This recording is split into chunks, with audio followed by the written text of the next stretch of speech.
Hey, Cleveland, this is Tristan Thompson of the Cleveland Cavaliers, and you're listening to Sports Fix. Sports Fix listeners, like us on Facebook today. Facebook.com/The Sports Fix. Hey guys, J-Rocc here from the Sports Fix, and we always talking about using our platform to try to help the world and the society we live in, and everywhere I go and everywhere we go, bullying is one of the problems in today's society. There's nothing worse than any person, big or small, strong or weak, adult or child, feeling picked on, pushed around, vulnerable, and victimized at the hands of a bully. Change comes one person at a time, and my good friends at No Such Thing as a Bully are working on skills and techniques and ways that we can all change and make things better for everyone. Find out more at nosuchthingasabully.com. Oppan Gangnam Style. Welcome back to the Sports Mix Live. Yeah, we do it Gangnam style. We do it all kinds of style, baby. On the line, our special guest, Brown's Great. Without this man, there is no dog pound. Hanford Dixon. Hey, big dog, you know, y'all got it going on over there. I was sitting there watching y'all. Y'all got a good show, man. I've listened to your show a lot, man. I got to compliment you guys. You got a really good show going there. It's time to get your fix. The Sports Fix. Oppan Gangnam Style. Portions of the Sports Fix brought to you by Harry Buffalo. Catch every UFC pay-per-view live in full HD at Harry Buffalo North Olmsted, just outside Great Northern Mall. Harry Buffalo. Join the herd. Live in Ohio, it's time to get your fix. The Sports Fix. Welcome in, everybody. We are live on the air, and man, they say how much can change in a few short days. How much has changed since the last time we sat in this chair, popped this microphone on, and talked to you guys and did the Sports Fix thing, man. Wow. You talk about a podcast, a radio show, whatever you want to call it, becoming outdated quickly. We sure did as the cat. You know what? All right, I never do this, but this is the week that was, and this is where we open up the show. I mean, this is one of those weeks where you just go, holy shit, what just happened? And I never, ever do that. But man, the Cleveland Cavaliers, you would think it would be the Cleveland Browns. You would think it would be the usual, you know, Cleveland, all that good stuff. It comes out of left field when it was what the Cavaliers did last week. Of course, referring to the end of the road for Cavaliers head coach David Blatt as he was relieved of his duties at 30-11. Look, we're going to get into all of it. I know there's arguments on both sides, and I can make a lot of both of them, and we're going to. We're going to talk about all of that stuff. We'll get into it. Dan Wismar is going to join me. This will be a fun day today. This is, once again, like last week, by the way, the lone broadcast, the lone edition of the Sports Fix for the week. So we're going to spend the majority of today talking about the Cavaliers, the move they made, the move that is now, you know, all the moves that come after here. I'll tell you what, if one thing is for sure, it's that David Griffin made a bold move. Whether you agree, disagree, like, dislike, whatever, we all fit in that spectrum. But he made a move, and I'll tell you what, whatever his deal, legacy, whatever is going to be here, he put his mark on it. And however this pans out, this is it. This will define where this thing's going to go. If it could go south, it could go north, it could go east, west. I don't know what is about to happen, but David Griffin most definitely reached up and he's got some brass ones. That is for sure, to do what he did. Unprecedented what the Cavaliers did last week. First time ever in any professional sport that a head coach was fired with the winning percentage, the best winning percentage in the history of any coach let go from a sport. And again, there's some people, I got it right now, comments coming in already. The first thing I heard from some people when it happened, and I'm hearing again from people now, is, you know, the Cavaliers could have been 30-11 with no coach. And I say, if that's the case, then what does it matter who the coach is? Why let the guy go? If it doesn't matter, then it doesn't matter. But we're going to get into that in a minute. And I'm going to crack the phones or talk to some of you guys. Got lots of social media input. We're talking Cavs. Dan Wismar is going to join us, of course, as well. NFL playoff talk, as we now have Super Bowl 50 set. Peyton. It's the gunslinger and the new gunslinger. It's the 13 years apart, number 1 draft pick, franchise quarterbacks, perhaps the previous face of the position. I know Tom Brady's got an argument to make there as well, and the perhaps future face of the position. You got Cam Newton and the Panthers, you got Peyton Manning and the Broncos. So we're going to get into all of that, you guys, and of course, so much more. Hey, speaking of championships, I heard somebody from Cleveland getting a shot at the title. Stipe Miocic getting the next UFC heavyweight title shot. So we've got a lot to talk about, you guys. Let's rock and roll. Welcome in, my friends, to the Sports Fix. I hope you're ready to have some fun. Buckle in. Let's do it. Live across the Sports Fix Radio Network. I am your host, the Big Daddy, here on the microphone. J-Rocc, Jerry Myers. Call me what you will. Doing the thing. Happy to have you guys with us each and every time we do this. Live, noon, across the Sports Fix Radio Network. Listening live, maybe you're on TuneIn, TuneIn's radio and mobile apps, on Spreaker, on Mixlr, their respective digital and mobile platforms. Perhaps you are enjoying the show live on the home base, thesportsfix.net. All great ways to be a part of the show 24/7. Hey, many of you listening on digital delay on sites like iHeartRadio, the world's largest internet radio provider, iTunes, Stitcher, SoundCloud, CarPlay, all the ways that you guys enjoy the show on delay as well. Thousands of you around the world doing the thing, getting your fix. I thank you, as always, for being a part of it, for being the Sports Fix as we get rocking and rolling. Be the show, be the fix, do the thing. We say it all the time. It's not just a cliche, it's reality. 216-539-7535 is the number to call. 216-539-7535. Throughout the week, if you're listening on delay, hit up the phone lines and leave your take, and we'll play it the next time we crack this bad boy live. If you can't get to the phones, many of you listen to the show right there on your phones. Facebook, Twitter. There, I'm trying to give the number again. Facebook, Twitter, email. Use your social media. Holler at us. Facebook.com/thesportsfix. Tweet with us at the Sports Fix CLE, or you can tweet with me straight at J-Rocc Daddy, JROCCDADDY, at J-Rocc Daddy. You can tweet with me at the Sports Fix CLE. You can email us, thesportsfix@AOL.com. All ways to stay in touch with the show. Again, Facebook.com/thesportsfix, Twitter at thesportsfixCLE, email us, thesportsfix@AOL.com. And yes, as I am hearing across the board here, apparently the website, there's some issues this morning with thesportsfix.net. I'll have that up and running and taken care of, no problem. I'll get into that. I'll get a hold of the guru of the website. We'll get that taken care of, but I've already seen a couple of people here live, and of course, that only applies if you're listening to the show live here. So I will definitely get in on that and get that straightened out there. Oh, you know what?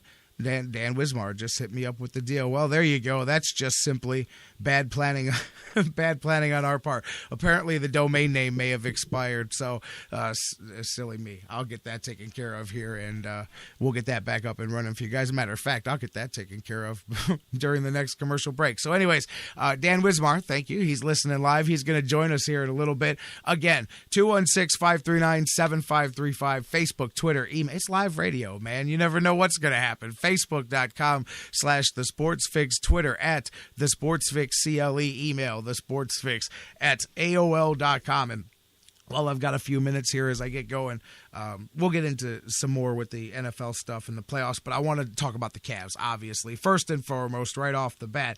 And, you know, just my thoughts as we start looking at this thing. And I'm not going to lie, I was stunned like everybody. I mean, literally, I got the word nothing but 30 seconds before it was getting ready to come down. I got a heads up text and said, whoa. And I literally did a double take. I'm like, this is a joke, right? Like, this is a joke. This has to be somebody's ribbing me here. What do you mean they fired David Blatt? I mean, I understand that there were still some. I mean, obviously the Golden State loss a week ago when we were coming on the air. And matter of fact, again, looking at how much things can change from 1 week to the next.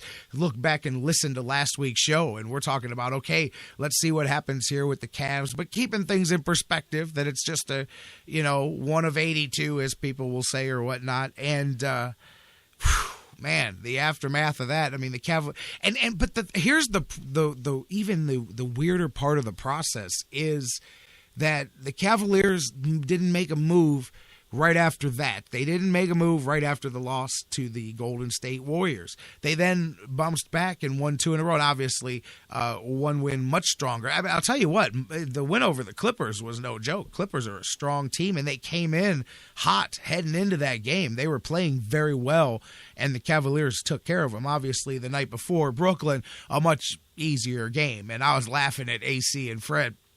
They're friends of mine, but the way they were gushing over that win against Brooklyn, I'm like, come on, guys. I mean, you're supposed to whoop the Brooklyn Nets. I mean, let's not even – they were gushing over the play, and I'm like, okay, this is what you're supposed to do. And actually – what I just said is part of what I feel about this whole thing, because I think the Cavs have several problems here that they did to themselves, and not maybe the way you think I mean by that. I don't just mean the LeBron James thing, although obviously that is a big part of anything that the Cavaliers do. But beyond that, with the timing, going back to that, you win the 2 in a row and you're at home, and then the Cavaliers out of nowhere make the move that they make. And of course, if you listened to David Griffin's press conference the other day, you can hear the chafing. I mean, he went out of his way to address in a specific portion of his press conference the anger that he has at the narrative that LeBron James runs this organization. And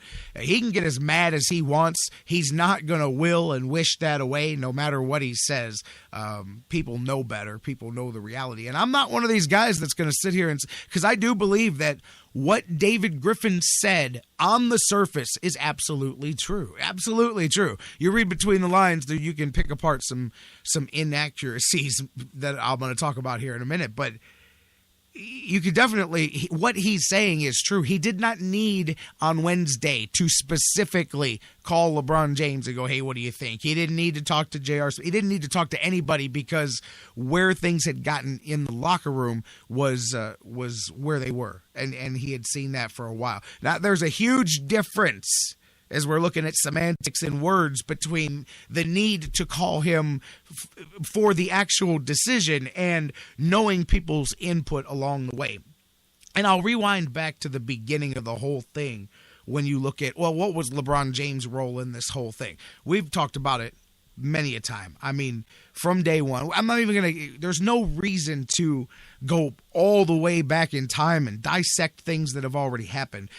Everything was spelled out along the way of the early things that happened to undercut David Blatt, as far as the way he is looked at by the players, respected by the players around the locker room, the continual undercutting of that. And you could pull up show after show where we talked about this during last season, about how I specifically said, to me, what was most damaging wasn't what LeBron was doing in the media and things like that with David Blatt, but to me it was the secondary effect of, it takes a while for, okay, LeBron James can feel entitled to do whatever he wants in any franchise. And I know, whatever, it's just the realities of how the NBA works. A top-level player like that can have some entitlements, and does have a ton of entitlements in his own mind of what he thinks he can do. But the other half of the roster is different. It takes a long – you have to show these guys. And David Blatt, David Blatt cut his own throat in many ways because of the way he was being treated right at the top by LeBron. LeBron started making he wanted David Blatt to jump through some hoops for him. And David Blatt didn't think he should have to, but then he started doing it because he realized real quickly, when the first time that he had a play called off in the huddle, the first time that LeBron said, okay, this is what we're going to do, I don't care what the man in the suit said, David Blatt quickly figured out the pecking order of things on the Cavaliers. And I'm not saying that in the way that some people will say that, attacking LeBron. This is all LeBron, all LeBron. It's not. It's the culture of the NBA, but LeBron sets the tone. Why do you think Tyronn Lue said what he said? He had no choice. LeBron sets the tone. Phil Jackson used to always say that the smartest thing he ever did was discipline Michael Jordan in front of the group, because and the best thing Michael Jordan ever did for him was allow him to do that, because when the other players saw it, they said, hey, if he can get on Michael Jordan, then he can get on me, and I can't say anything because he's being fair across the board. And that was one of the things David Griffin saw behind the scenes in practice. literally sat in film sessions and saw, and we talked about this with Mike Brown years ago. Remember Shaq in his book, when he did his autobiography, he said, I was sitting in the film room and Mike Brown got on Mo Williams for not getting back on defense. And then he got on somebody else for not getting back on defense. And then we all watched LeBron go not get back on defense, and the silence in the room. And Delonte West stood up and said, come on, man, you can't point out everybody else and not point out everybody's mistakes. It's not fair, man. And all Mike Brown could do was look at him and say, I know, Delonte, you're absolutely right, and move on, because there was nothing else he could do, because it was the elephant in the room. And I'm trying to do this in a way where it doesn't look like I'm just piling all the pieces up onto LeBron James. But again, he sets the tone. And in a lot of ways, as that other half of the Cavs roster started to see the lack of respect, and not just, I mean, it was blatant to the media. And if it was that blatant to the media, it clearly had effects behind the scenes. There were clearly things, there were slights that would happen behind the scenes, and every time J.R. Smith would see that, and I'm not trying to specifically attack players, I'm just using the rest of the roster, but every time X, Y, and Z player would see it, a little chip of respect would go away. And then every time they'd see David Blatt dancing around trying to get the approval of LeBron, because he knows if he gets LeBron to buy in, he can get everybody else to buy in, and then he could actually do the job that he was brought up to do. And there's something else I want to talk about too, the hit assault that went down on him after he was fired. All of a sudden, he turned into a kindergarten teacher drawing with 2 sticks and an eraser. But that's another point in this conversation. But as that happened, as the rest of the roster saw that, yeah, it whittled away at what respect David Blatt was getting. At the end of the day, I guess let me start by saying where we are now, I understand why David Griffin felt the need to do what he did to an extent. However, a lot of that is created by themselves. A lot of that led to here, and still unprecedented because of the level of success that the Cavaliers were having. Now, I can give you some counters to that, and there are some, and we'll lay some of that out in a minute. But let's circle back around to the beginning of this thing. Okay, so the Cavaliers do what they do. And one of the things that David Griffin talked about in his press conference afterwards was that he kept using the word disconnected, and he kept talking about how the Cavs just weren't having fun, and you could feel it in the locker room, and you could just feel that something wasn't right. And the Cavs were not doing well in prosperity was one of the terms that Griff used, and said, that it was a thing. He said they showed that they could do well in times of hardship, and they could galvanize together, which is what a team is supposed to do. And by the way, the coach had a little bit of something to do with that as well. And I thought that the playoffs really showed a lot of the greatness of what could come from a guy like David Blatt when he's allowed to do his thing, because he was the one, when all the injuries came in, that scratched everything and redesigned things, and clearly put together one hell of a defensive game plan to help run the Cavs and the ragged squad that they had through the playoff run that they did. But talking about that, and here was something that I don't think I've heard anybody else make this point, and if you did, let me know. But I was thinking about this all weekend long, and I kept thinking about how David Griffin talked that the Cavs weren't having fun, and you could just see it. And I'm like, that's one of the problems that I think is of the Cavs' own making. The Cleveland Cavaliers, think about this, guys. Okay, the Cavs, think of the story that the Cavs had. Okay, they had LeBron left, right? Then they really did it the newfangled rebuild way in the NBA, which is make your fans suffer for 4 or 5 years and just scrap it all and be as miserable like the Sixers are doing now, and get all your first draft picks and all the stuff that we went through and all of the rebuilding, okay? Now, usually, when a city like Cleveland goes through all that and then has a renaissance, especially with the LeBron coming home thing, and maybe this part of this is the backside of how a lot of people don't view LeBron in as positive a light as some people do, as far as LeBron, the personality, the basketball player, the image, the character, etc.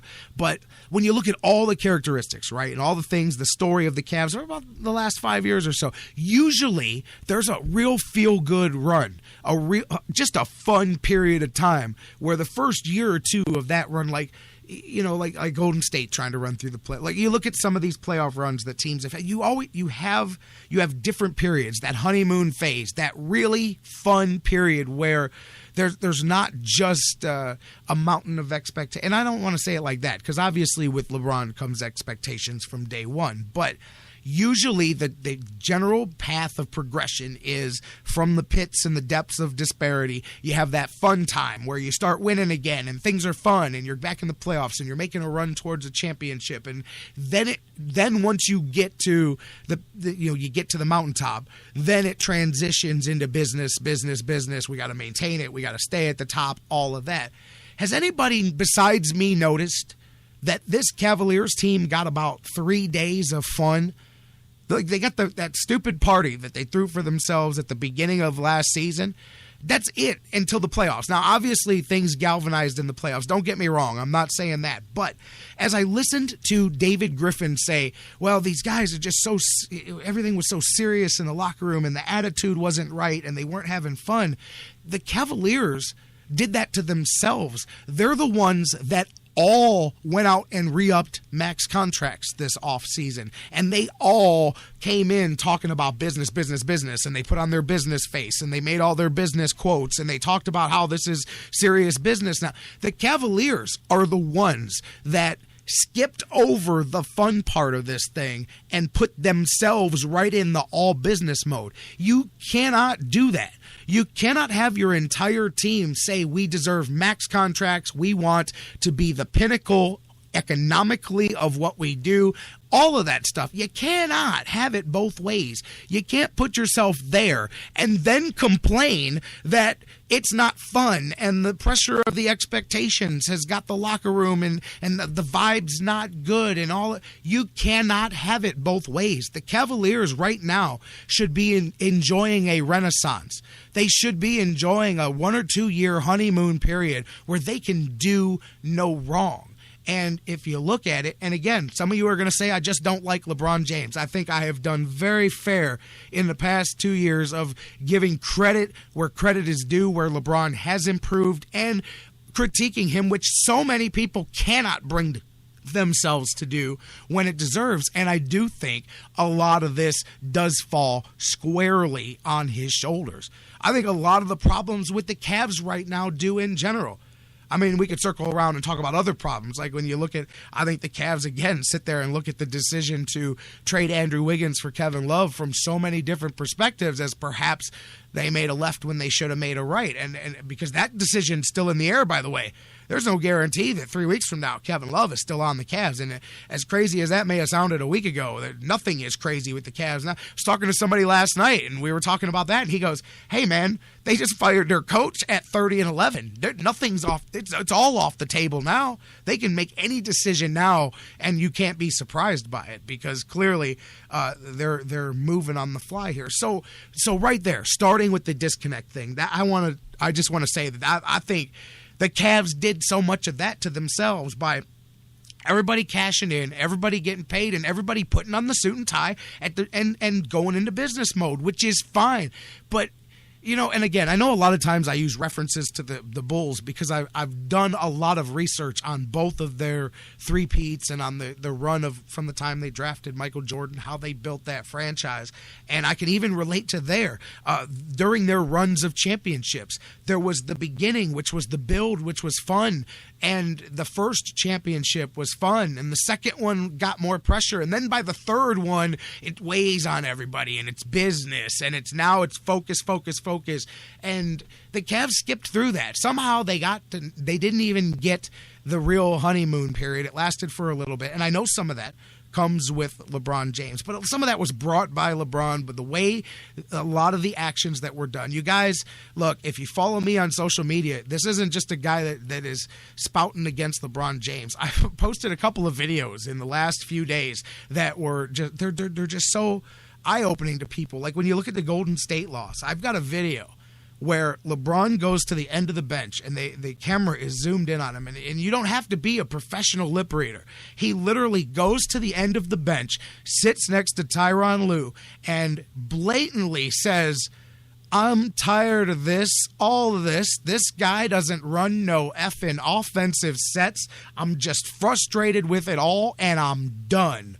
And he's got a look of disdain on his face, and you can clearly read what he's saying. I mean, it's clear as day what he's saying. I jokingly titled it the moment that Tyronn Lue found out he was about to be promoted to head coach of the Cleveland Cavaliers. But there was another reel, and this one was pretty funny. And I've actually talked about this before throughout the season. It's a clip of all the huddles that LeBron James took over the huddle, and there's David Blatt literally can't get in the huddle. He's just being screened out of the huddle. So, and you know what? Speaking of David Blatt in the huddle, something I touched on earlier, the false narratives and the hatchet jobs that came out of the Cavs in the last few days has kind of sickened me about the organization. Whether you agree or disagree with the decision to get rid of David Blatt, the predictable hatchet job that came from unidentified sources, i.e. LeBron's camp and the people that want this message out there, the things that were said. I mean, this guy, David Blatt, who is a world-renowned coach, genius, all these words that were used just weeks ago, days ago, everything that was said about this guy and the entire illustrious career that he has had, now unidentified sources want to make it sound like this guy was sitting in the huddle with a crayon and a piece of paper going, guys, basketball. Come on, guys. I'm supposed to believe that this guy all of a sudden didn't know how to draw up a play. This guy all of a sudden didn't know how to run a practice. I mean, the assassination that came out of the unnamed sources in the Cavaliers camp in the 24 to 48 hours after David Blatt left made me sick. And that's the part that makes me every bit as mad as the fact that they went and made a decision like this in the middle of a 30-11 start to the season, which was, by the way, much better than the start of last season, and better than the start of season 2 for the Miami Heat under LeBron too, which is something else I want to tie into. But the hatchet job by the Cavs, it's just disgusting. Absolutely, it's just wrong. I can't stand the unidentified source thing anyway. Put your name behind it. I'll tell you what, I don't like Jeff Van Gundy. But if you watch that game the other night, the Chicago game, where the Cavaliers played so much better under Tyronn Lue, so much better. May have been one of the worst performances I've seen the Cavs put on after the first few minutes of that game the other night. But I don't like Jeff Van Gundy, yet I was in his corner the other night because he was just preaching to the choir as far as I was concerned about this whole situation and making a lot of those same points that I'm making here. So, I mean, think about it, guys. I mean, so many of the things that came out afterwards to me were just totally unprofessional, and you cannot tell me that Windhorst and these guys, we know who their sources are. We know exactly where they're coming from. It's people that have the agenda to put these things out there. And you can look, man, if you want to fool yourself and believe that David Blatt all of a sudden didn't understand, you know, I've been joking all weekend. I'm like, man, he was just in the huddle with 2 sticks trying to make a fire. He was just doing it. He was roasting marshmallows while everybody else was playing basketball. The hit piece that was put together afterwards, that kind of really just stuck in my craw when I look at it. Again, you can say that the Cavaliers had to make, and I'll tell you what, Bruce in the chat room, Griffin's job is on the line now. I'll tell you more than just that. I will point blank put my name behind it. If I'm Dan Gilbert, I signed off on you doing what you got to do because you're my general manager.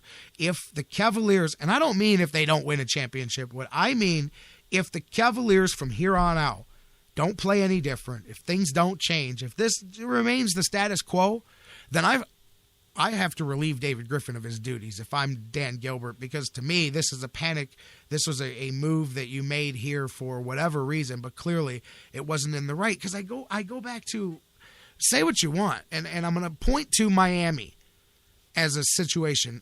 I don't know how much a lot of you guys know about the years that LeBron was in Miami. I know a lot of people didn't pay attention, but there is such a striking similarity to what has happened in the last 18 months here in Cleveland to what happened when LeBron left in 2010 and headed down to Miami.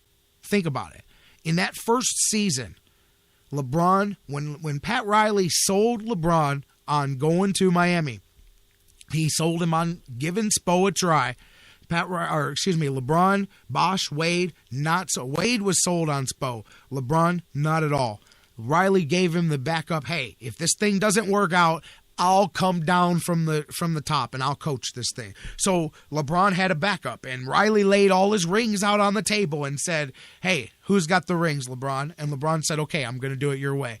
But LeBron didn't do it his way. LeBron did what a lot of superstars do. They flex their muscle. Remember, that first 2 months for Miami in that first year was awful. They were a 500 team. Very much it wasn't until they came to Cleveland and put on the black hat, and then LeBron started to embrace the villain thing. But what it really was the meeting that Riley had with his stars. And it was when Pat Riley sat his guys down and he said, listen, I know what you're trying to do and it's not happening. I'm not going to coach this team. Spo's the coach, and he's going to stay the coach. So you guys are just going to have to learn to respect him. Remember, LeBron did the shoulder bump with Spo right before they had their meeting and everything. He had no respect for him. So Pat Riley put his foot down. And when I get to the Cavs side, you'll see that the Cavs didn't just back down. I will say that. But the way the rest of it was followed through told all the story. And the difference was in the leverage. And that's why LeBron has his contract now different than it was when he went to Miami. But Pat Riley said, no, LeBron, I know what you guys want, but I'm not giving you what you want. This guy's a good coach. Give him your best effort and let him grow into the job. They went to the finals. They fell short. How familiar does that sound? And they said, okay, we need to go back and have another run. And even then, there was an off season of, is Eric Spoelstra going to keep his job? Is Pat Riley going to step in? Because maybe Pat Riley would have won a championship and Spo fell short, but these guys are so good. And I heard this exact argument that people made last week against the Cavs. The Heat are so good that they would have went to the finals no matter who the coach was. Again, you can think maybe it's true, maybe it's not. NBA is a players' league. I get it. But the same arguments were being made. And again, they started that second season. They were not as good second season through 40 as the Cavs were this year through 40 games. Yet everybody will tell me that Heat team was a better team than this Cavs team. So think about that.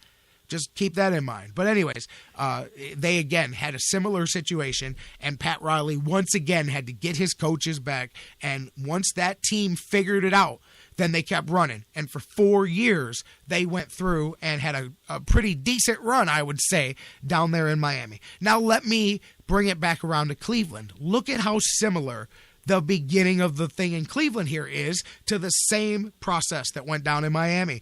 What was the backup? Whatever it is. We all know the Mark Jackson stories, and LeBron wanted him. But the compromise was Tyronn Lue. It was, hey, LeBron, give this guy a chance. Dan thinks he's going to be really good. He's got a great reputation. If not, we got Ty Lue, and he'll be your guy. And we'll put him in and blah, blah, blah. So LeBron had a backup. Much like in Miami, there was a backup in case Spoelstra couldn't handle the position. LeBron right off the bat said, well, I know how to get the backup player in. How do you get the backup player in? You make sure that they replace the starter. So the Cavs had their start to the season, and LeBron had his injuries, and he was turning the ball. Remember how much we talked at the beginning of last season about how un-LeBron-like LeBron was playing basketball. And then once he took his couple of weeks off, boom, he was a different player. That couple of weeks off coincided with David Griffin doing exactly what Pat Riley did. And I will give David Griffin credit. He tried to do the right thing. He said, hey, LeBron, I know what you guys are trying to do. He talked to the whole team. He said, I know what you guys are trying to do. David Blatt is your head coach. He went to the media. Remember, he said, guys, they're going to have to learn to play for this guy because this guy is a great head coach, and I'm going to go get him some better players. And he went and traded half the roster, and he brought in Chump, and he brought in Smith, and he brought in Mozgov, and he brought in people, right? Okay. So David Blatt got to finish out the season, and then the Cavs had the run. And again, some critical damage was done to David Blatt by LeBron James during the playoffs, as we know, whether it's the last shot scenario, the timeout thing, that kind of thing. And then more was the way LeBron talked about it in the media. But looking at the similarities, Miami and Cleveland, you get to the finals, you come just short of winning a championship, just like Miami year one, right? Very similar. Same thing. Summer between year one and year two. Is the coach going to stay? Man, could somebody else have won it? Well, no, we're going to give him a shot. And then LeBron starts talking strong in the media about his coach, yet behind the scenes, the same things are going on, just in the media. Now it's a better light. Yet the team starts off the season, and finally, Pat Riley once again says, look, guys, man, nothing is changing. Spo's a good guy. Spo finally wins him over, and LeBron backs down, shows some respect to the coach. The rest of the team falls in line, and they really buckled in and had that run. And the difference, it's not just Pat Riley, because, again, David Griffin tried to do what Pat Riley did. Here's the difference. And LeBron figured that out. That's why he has the one-year contracts, because Pat Riley had the luxury of having LeBron under contract. LeBron could like it or not like it, but he was going to be there, and he was going to be there for the next 4 years, whether he liked it or not. The Cavaliers don't have that ability, because if he likes it, great, and if he doesn't, he has the ability to leave. I'm not saying he's wielding the hammer, but if you know the hammer's there, the guy doesn't have to show it to you. You know what I mean? Just like he didn't have to talk to LeBron about the decision, same thing. It's implied, you know? So that's the difference, is David Griffin did try to give support to David Blatt. He saw what was going on.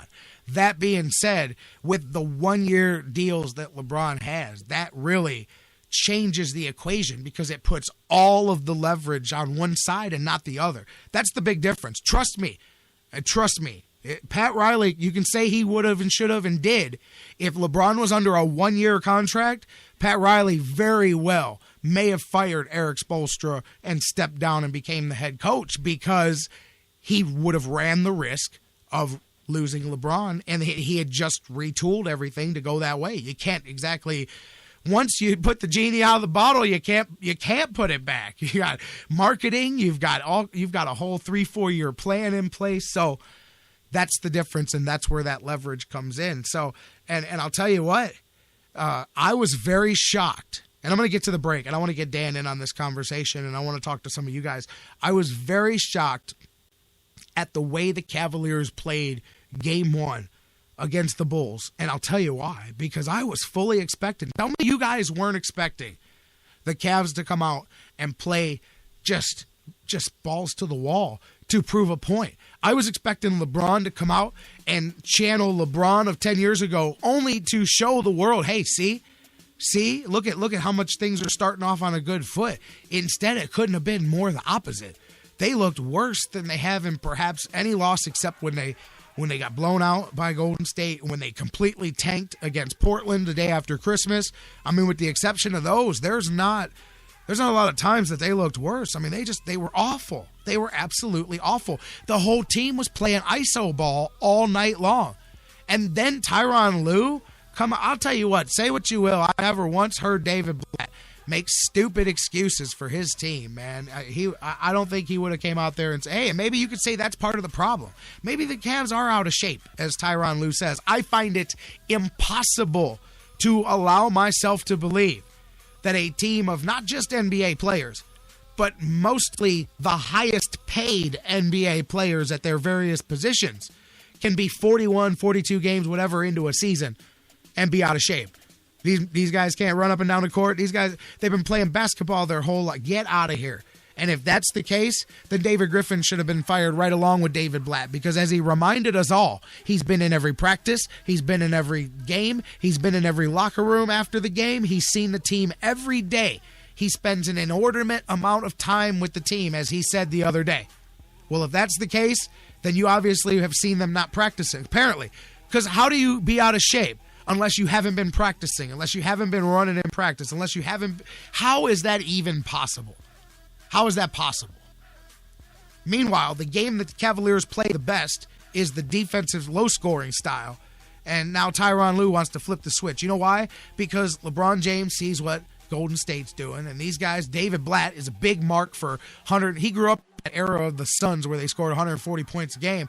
Big want these big West Coast wide open offenses here, and that's what they want to turn the Cavaliers into. Yet the Cavaliers at their very best are efficient defensively and can lock the clamps down on anybody. And that's the style of play that I favor for the Cavs. But apparently they want to play the run and gun. But the best part is they don't even want to pass the ball. There were times that David Blatt would get that team to get the ball moving. But they have devolved over the last few weeks offensively, and I thought it was at its worst the other night against Chicago into an iso ball team completely. To me, there's no place for Kevin Love on a team where every single player goes one-on-one for 23 seconds and then drives and either kicks. Hey, that was LeBron era 1. Let LeBron dribble for 22 seconds, and then he'll either pass it to a shooter or he'll drive to the hole. Now it's whoever's got the ball. It's either LeBron or it's Kyrie. It's everybody's ball heavy, and we've talked about that a lot.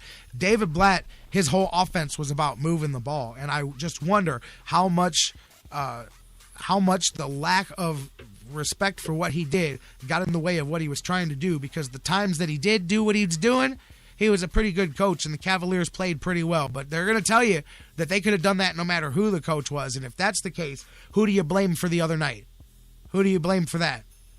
These aren't just athletes, and these aren't just high-paid athletes. These are several of the highest paid, supposedly the very best at their position or the very best at their sport. We're talking about a very high level of things here. And, again, to me, looking at well, you know what? I want to get Dan Wismar in on this conversation again because I want to get a different voice. But to me, the Cavs they skipped right over the fun part. They go to the business part, and then they find themselves complaining that the business is too business and there's not enough fun. And it's like, which is it? Are we here for business or here for fun? You could have had it both ways. But you can't show up and go, hey, guys, business hat on. Hey, man, why aren't we allowed to smile? You're the one that said we're not smiling, man. And again, these are, functions that come with LeBron James and his celebrity. I get that, but it's way more than just that. It's way more than just the attitude of today's game. And there's a lot of people. I'm not the only person that's sitting here like, oh, this was a bad move. There's a lot of people that think that what the Cavaliers did was egregious. I mean, the coaching associations are up in arms. Rick Carlisle up in arms. People across the spectrum of television and radio saying, hey, I mean, to me, what does it say? And I know there's people that'll say, well, the Cavs know what they're doing. That's great. What does it say in general when you can do what you do better than anybody else is currently doing it in your conference, in your division, whatever? You can win 75% of your games. When you can do what you're doing at a high level and be let go. I mean, it's just mind-boggling to me. But then again, I mean, the Cavs weren't afraid to let Mike Brown go after a couple of 60-win seasons, and that is what it is. Same thing here. Not afraid to make the move. It's bold. For that, I'll give you credit. It's bold, and if it works, everybody will say this was the greatest thing ever. But at the same time, the environment that allowed this to happen, and you know, I'll go back to it again. David Blatt will learn some lessons from this. I don't know that David Blatt one day will sit here and go, boy, that was the fish that got away, but I got a feeling that we will. I got a feeling that David Blatt leaves. I think he ends up in a place like Minnesota. Ironically, perhaps ending up with Andrew Wiggins after all. But I could see him going to a place like that now that he's experienced the NFL at the the NBA at the highest level with the Sharks and the superstars and the egos and all of that. I think that he has a good induction now into what it's like at that level, and now he can kind of get himself a young team. I think in a few years, David Blatt will be known as one of the better coaches again in the NBA. He'll get a second run, and it won't be anywhere near what it was here. And I'm not taking all the blame off of him. He adapted to his circumstances, and he was definitely trying to curry favor with LeBron and whoever he felt would help him as well. So. He eroded away his own respect from his players. He did. But part of that is a function of the environment that was allowed to exist. So everybody's to blame. And here the Cavs go, setting records, man. We're firing our head coach. We're trying to figure out now if the head coach who doesn't have a job should be allowed to coach the All-Star game since he has the best record in the East, but he's unemployed. Would the NBA let an unemployed head coach do it? Would David Blatt want to do it? Would he want to do it? I don't know, man. I agree, Bruce. Bruce in the chat room. Perfect way to go to the break. I always thought winning was fun. Right. You're 30-11. And if you're not having fun, there's a problem. There is a problem. I mean, if you can't, I believe it goes much deeper than a head coach. I believe it goes much deeper than a head coach if you're not enjoying yourself at that level. So let's get Dan in on this. Let's go to the break, get the news, and come right back with Dan Wismar. From Everybody Hates Cleveland, we're talking about the Cavaliers' monumental week for the Cavs. They fired David Blatt 30-11. Blatt at 80-43. Best winning percentage of any coach in any professional sport to ever be relieved of his duties. First time that a coach in NBA history has led his conference and been fired at the time that he was leading his conference. Tell you what, man, again, when you make that move, that's great. That's bold. It better be right, because if it's not, the day after this season ends, I tell David Griffin to go join David Blatt in the unemployment line, because Dan Gilbert, to me, I sign off on it. I let you do what you do. I give you enough rope to hang yourself, because that is a bold move to make. We'll talk about it with Dan Wismar next. And NFL playoffs. We've got a Super Bowl 50. Carolina, Denver, old guard, new guard, Peyton Manning, Cam Newton. And I'll tell you what, I used to really not be a Cam Newton guy. And I'm not saying he's like my favorite athlete in the world, but he's grown on me. And not just successful on the field, but off the field as well. You know, everybody matures. We talk about it. A lot of times kids are kids and they turn into adults. And you sometimes don't give people credit for growth. And I hate that. I hate that when people do that in any situation. And hey, I may be doing the same thing, because Cam Newton's got a little good thing going on, and not just on the field either. And I got a lot of respect for what he has matured himself into. And them Carolina Panthers, man, I couldn't have been more wrong. I had the Pats and I had the Cardinals. I was 0 for 2. We'll talk about that and the Cavaliers with Dan Wismar coming up next after the news. Don't go anywhere. Plenty of sports fix still to come.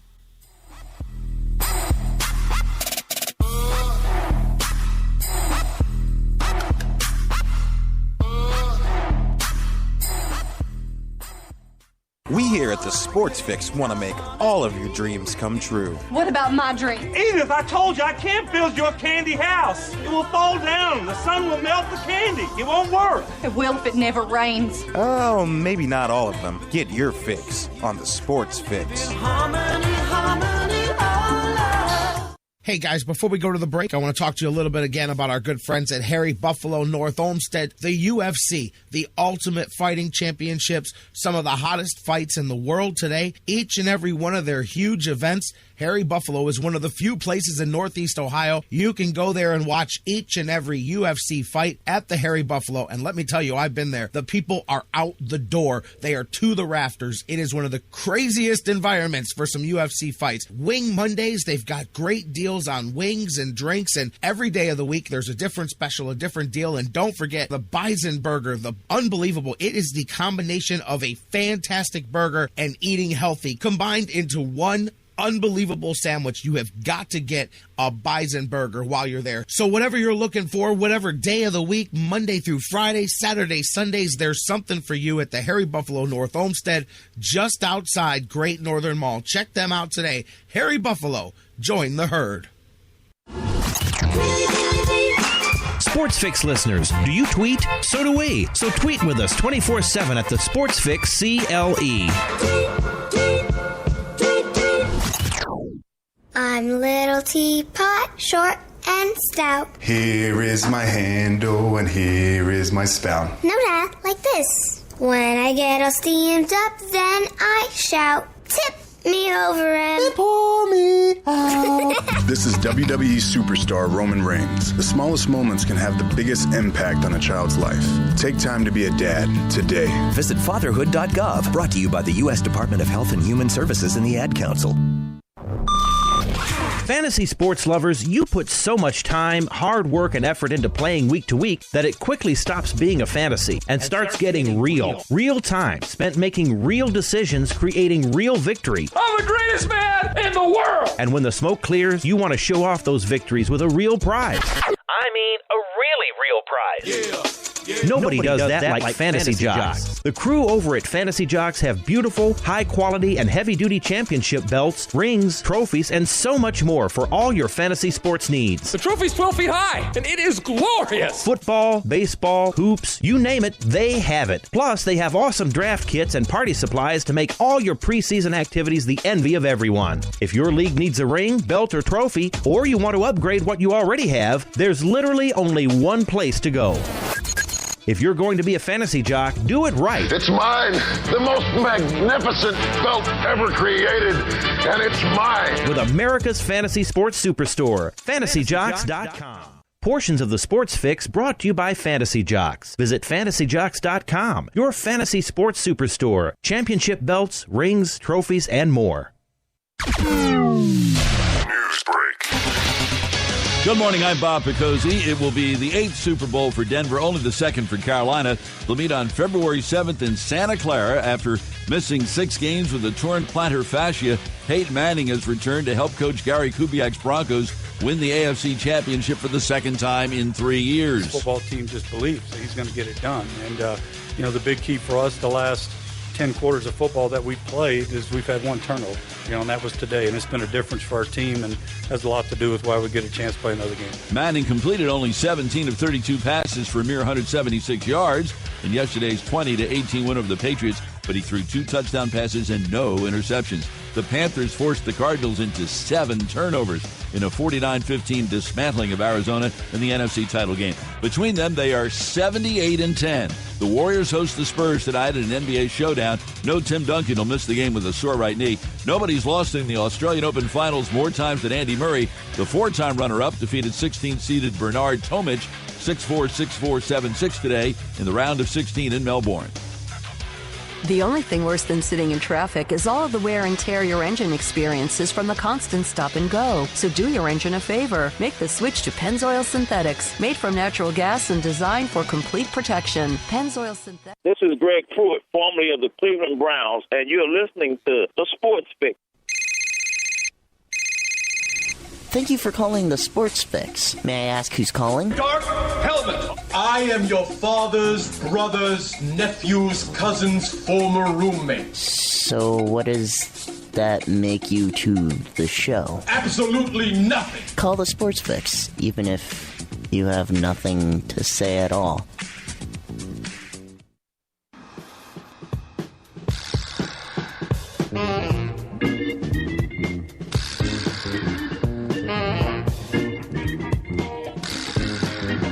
Come on, Cavs. Little Cavs, a little feel good there as we get back into it. By the way, speaking of feeling good, thesportsfix.net is feeling good again. The website is back up and running. Just a clerical error. Man, I'm glad for you guys for being there to keep up with that thing, because I didn't even pay attention. Did not even notice that over the weekend the domain name had expired on thesportsfix.net. Luckily, no evil internet pirates decided to do anything dirty and try to snag it from me, but it is taken care of. As a matter of fact, let me know if you guys jump on there. Everything should be copacetic again. Took care of that during the break. So we're back at it. The Sports Fix on the air. J-Rocc with you. Dan Wismar getting ready to join me from Everybody Hates Cleveland. We're going to him on the phone lines. You guys keep the conversation rolling on Facebook, Twitter, email, facebook.com/thesportsfix, Twitter at thesportsfixcle, or you can tweet me directly at JRockDaddy, JRockDaddy, at JRockDaddy. You can hit us up on email, thesportsfix@AOL.com. You can't use the phones right now when they're open, 216-539-7535. They're not open right now because Dan Wismar is on the phone, getting ready to join me as we speak. Dan the Man Wismar. Well, I don't know about you, but it's been an interesting week since the last time we talked. How are you feeling, my friend? Not too bad, J-Rocc. Good to be with you. I heard your theme song coming in, and I guess you could have a different take on that this past week, where you say, "Come on, Cavs." Exactly. Come on. I mean, hey, I started the show with a curse word. I said, man, this is the kind of week it is, man. I said, this is where you just go, what are they doing? Well, seriously, talk to me a little bit before we get into what you think. Let's not do all our sports talk stuff. What the hell was going through your mind when you heard that? Matter of fact, was I the one that told you first when I texted you? Yeah, you were. You texted me. I wasn't on Twitter at that moment, but as soon as you texted me, just Blatt with a couple question marks, I jumped on and obviously got caught up to speed in a short time. But yeah, stunned really is all you can say. I've just got to believe that obviously we haven't heard it all, and we'll eventually hear it. But you said, and I thought it was kind of funny that you were talking about, hey, you don't need to be a lip reader. When you look at LeBron sitting down and whining to Tyronn Lue on the bench during particularly frustrating times in whatever game it might have been. Well, David Griffin didn't need to be a lip reader either. Nope. And he obviously, when he said, hey, I didn't talk to the players, so I didn't need to talk to the players. I've been through this. I've been in locker rooms, and I've been with different organizations, and I know when something's wrong. Well, they went out and played against the Chicago Bulls, Jerry, like, there's still something wrong. Yeah. First of all, I've got to believe that LeBron, who, of course, was immediately accused, and I was among the same people that were scoffing at the idea that I didn't tell LeBron, I didn't talk to LeBron about this. LeBron had no input. LeBron doesn't run this organization. And everybody's initial reaction was, yeah, right. And I got to say that was my reaction, too. But, Griffin's point was well made that, I don't need to hear it. I don't need to go around and say, hey, do you think I need to fire David Blatt, when he's been reading the body language and reading the not so subtle, comments being made over a whole year. I don't need to talk to the players. I'm not an idiot. I can pick up on the signals. But yeah, they went out and I just had to believe that LeBron and really the whole team, but especially LeBron, playing under tremendous, tremendous pressure in that Bulls game. Pressure to come out and say, okay, now that this excuse is off our back, this monkey off our back, this horrible, regime of David Blatt that we've been subjected to for the last season and a half when we went to the NBA Finals, now we got to come out and play without excuses. And, with the guy that we want there in charge, or the guy that LeBron wants there in charge. LeBron looked like he was playing that Bulls game with carrying around an anvil on his back. And understandably so. He had to be under tremendous pressure, as the whole team was. Oh, I'm 100% with you there. I mean, okay, I don't know if I want to get into the Chicago thing yet, the aftermath. Did you hear the opening of the show? I don't like going back. I did. I was listening. But what did you think about some of that? Like my thing, I really wanted to ask you about how, and I get it with the disconnect and the verbiage that David Griffin used, but he kept talking about how they just weren't having fun and it wasn't right and it had that heavy feeling. But I stick with what I said. I think the Cavaliers did that to themselves. You cannot all leave for the summer and go get paid, and everybody goes and gets their contract and gets their money, and they can't all come back and go, man, this is business.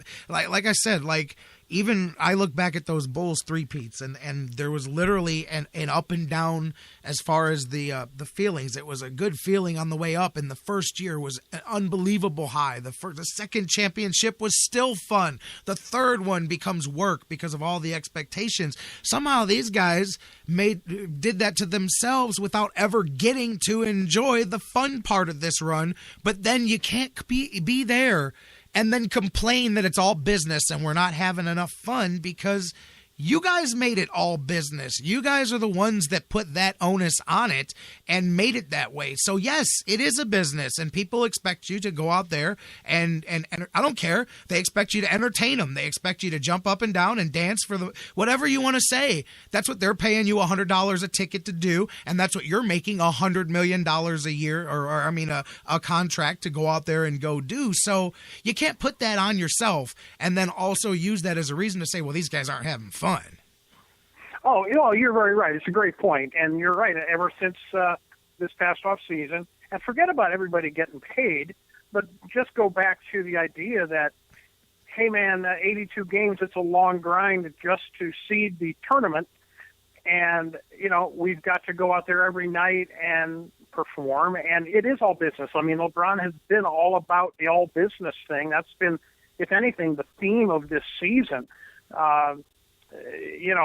Play defense at a high level and blah, blah, blah, and all the standard quotes that LeBron says after every single game. He's the one who, like you said, has made it all about business. And I don't know, I didn't hear the players so much saying, hey, we're not having any fun. I just think Griffin, perceived in the locker room a lot of, dissatisfaction, a lot of grumbling, a lot of discontent. I don't know if you saw the tweet within an hour after the news of David Blatt's firing came out. Peter Vesey, Peter Vesey tweets out that he Peter Vesey, and I don't know how credible Peter Vesey is. Isn't he mostly a baseball-oriented guy? He did a lot of hoops, and I know at least in the 90s, I think. Oh, right. He is like an NBA kind of guy. But he said, that David Blatt had confided to friends in Israel last week, something to the effect of, "It's either me or Kevin Love." I saw that. If you take that as true, and if you take that as this was the the turning point, this was the focal point, that it was all about Kevin Love apparently being unhappy with the way he was being utilized, that he didn't want to hang out there behind the three-point line and wait for LeBron to throw him the ball, which is presumably what David Blatt was, for the most part, wanting him to do.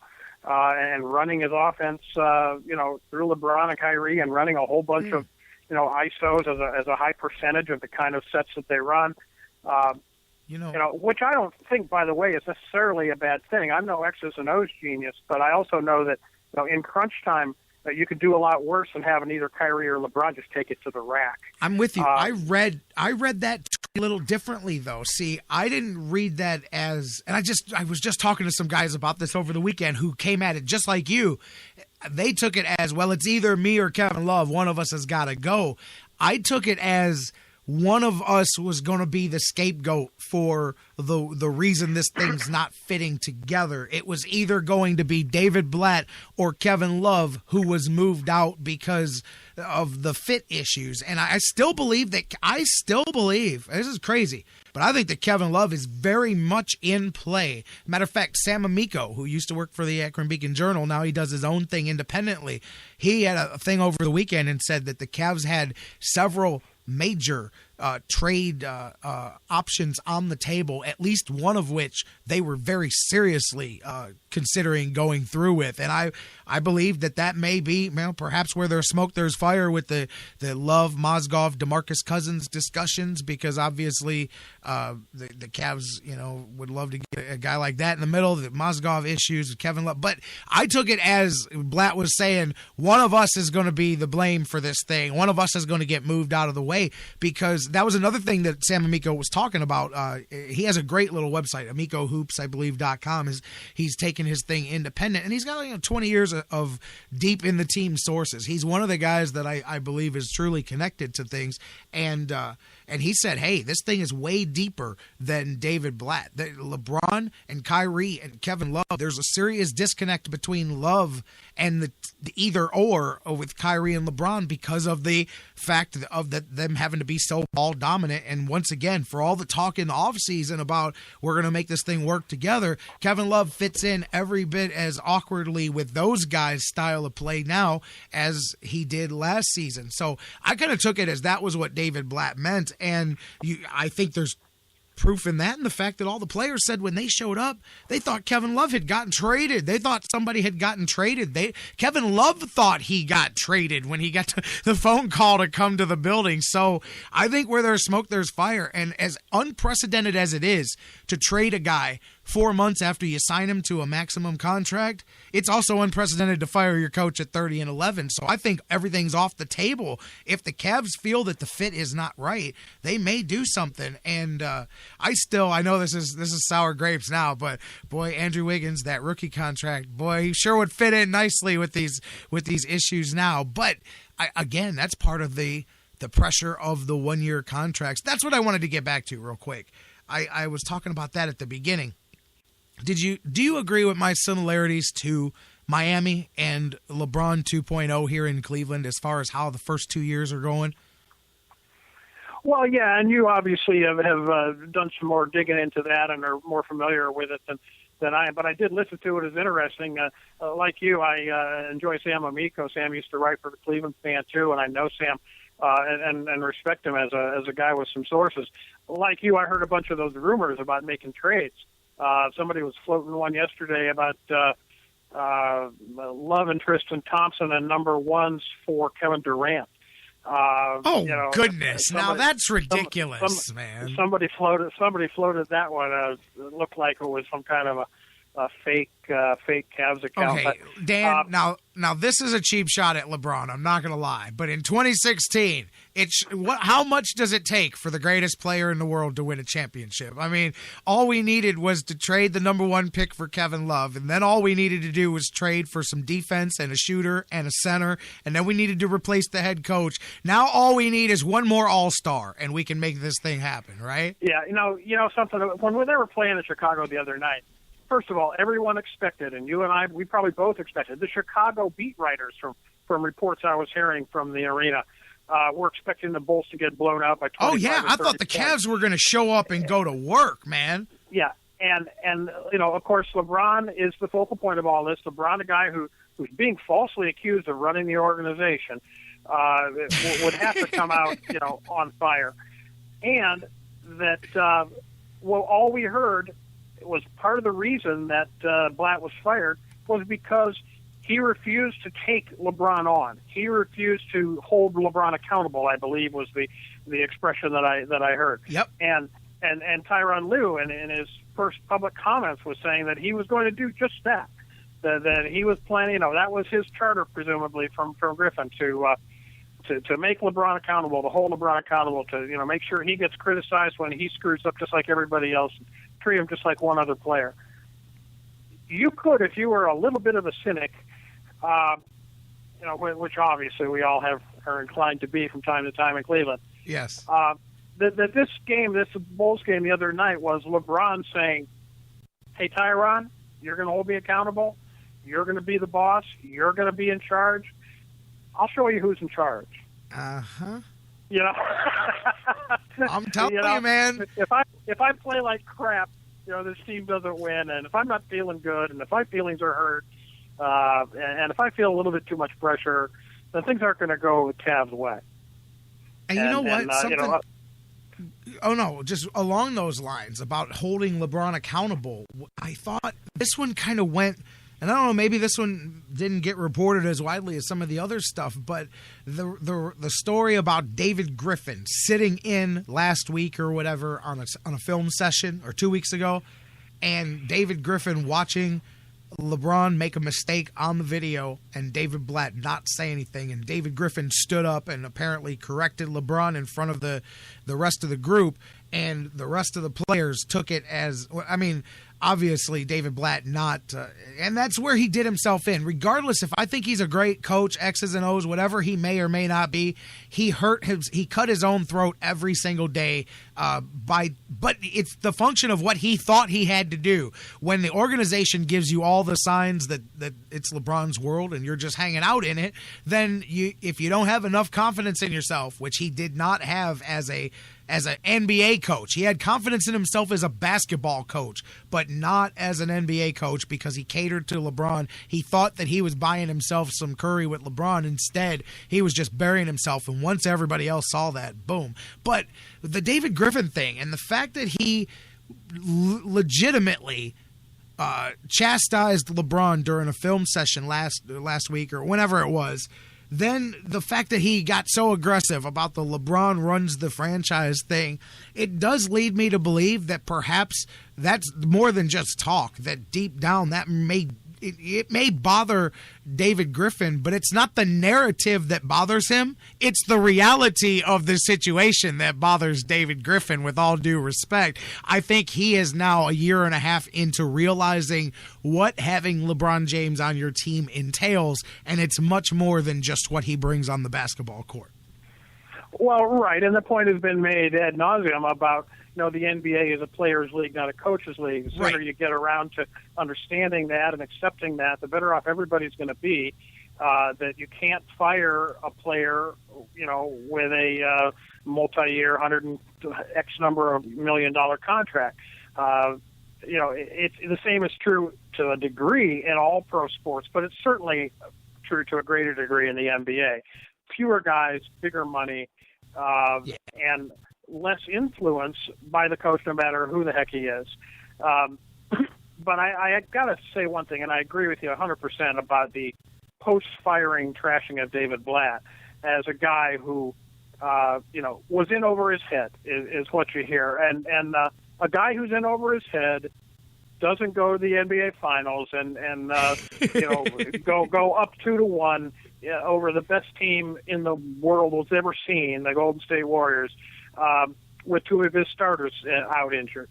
So, enough of that. I think it's really, really unfair. I was a David Blatt fan. I've never been, I've never felt like I knew enough about basketball X's and O's to be a legitimate critic one way or another of an NBA coach.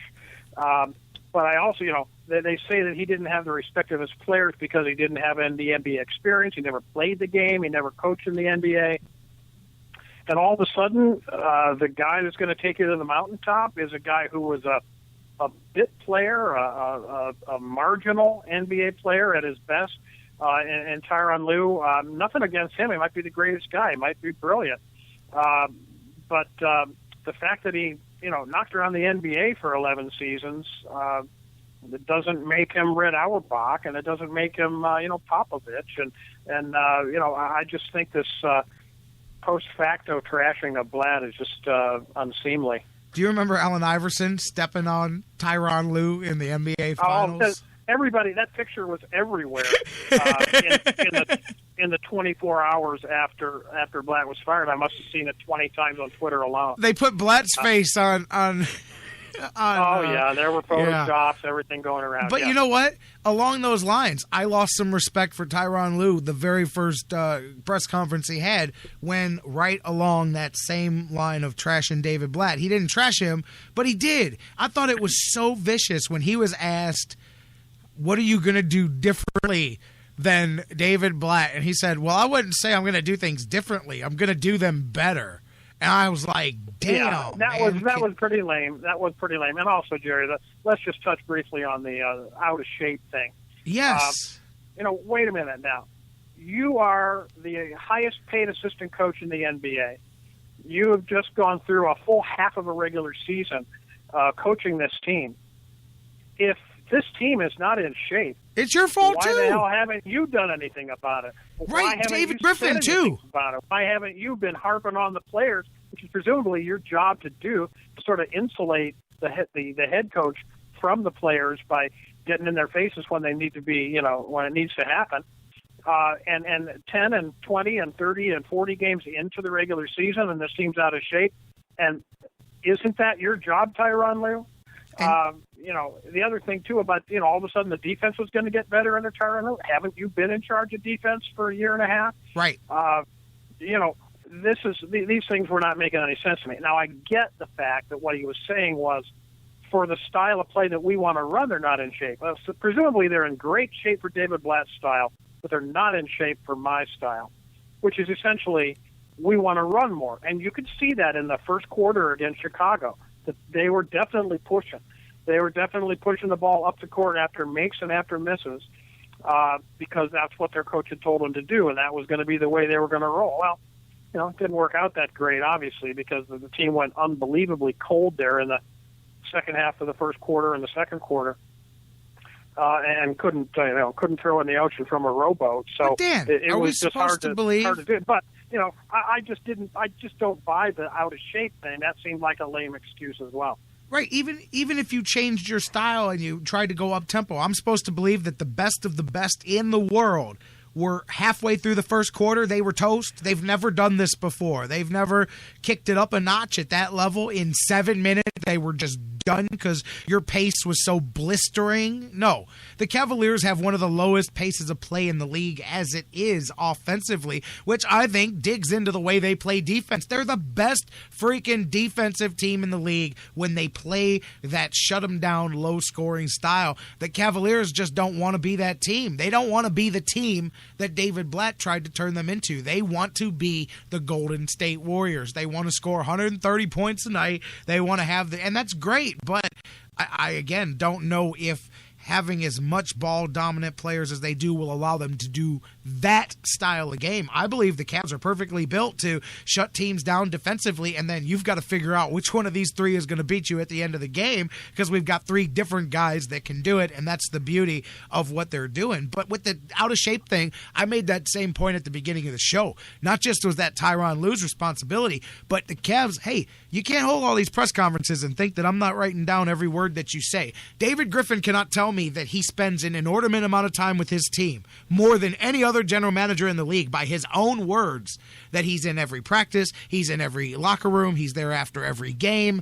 You can't spend that much time with your team, and then the next day your coach tells me that they were out of shape, because clearly you should have known along the way that these guys were out of shape. And whether it's your job to say something to David Blatt, or you say something to the assistants, or you just plain in general say something, what general manager worth his salt sits around for half of a season and just goes, oh man, these guys they're not practicing hard, but that's okay because it's, LeBron. I don't know. Like, they clearly, if he's there, he would have seen this too. That excuse was so ridiculous, and the fact that he threw that out after game one does not give me good feelings about him as a head coach. Now maybe the Cavs have to go through him to get to a real head coach here next or whatever, but which I think may quite possibly happen, because I'm going to ask you now. If this thing blows up, and I'm just saying this, let's say the Cavs don't make it out of the East. They go to the Eastern Conference Finals, they lose to the Bulls, or even if they lose in the finals, if nothing really changes in the second half of the season, if I'm Dan Gilbert, I fire David Griffin. I would absolutely say, hey, you made this big, bold move, and it appears that you did it for pretty much no reason at all except to, I don't know, curry favor with the locker room, because it did not work, and you really just turned things upside down. Plus, I'm paying another coach for 5 years that doesn't work for my team. So I would make that decision, and I would think that if that was to happen, that Tyronn Lue wouldn't be safe either. Well, yeah, obviously you hope none of that comes to pass. Of course not. Of course not. But David Griffin certainly hanging out on a limb, sawing it off behind him. I mean, if there's anybody with more pressure than LeBron, and I said this after the press conference. First of all, I thought he was very persuasive and impressive in the press conference. I've always been impressed with the guy when he's in front of the camera. But all I could think of was, wow, this guy's got brass balls. This guy's got brass balls, like we've never seen. 30-11 and coming off the finals, and you're going to get rid of this guy because of some nebulous feel that you've got about how the attitude in the locker room isn't quite right, and turn it over. And going back to Tyronn Lue and his first media opportunities, let's cut the guy one little bit of slack for having it be the first time he ever had to face the media after a game, let alone after a disappointing loss like that.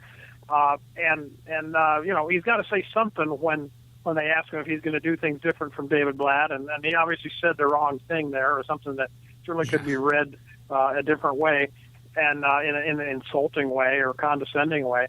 And then the thing about being in shape too, maybe he did see these guys when, hey, if we're going to push it up for a quarter and a half, and all of a sudden I got three starters, LeBron, Kyrie, and Love, all asking out of the game in the middle of the first quarter, when normally they don't come out until the a minute or so to go in the quarter, when LeBron usually comes out for the first time.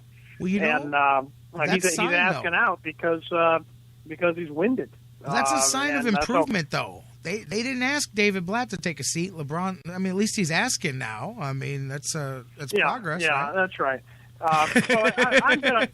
I'm gonna cut Lue a little bit of slack, but you take the bitter with the sweet. Hey, you're the head coach now.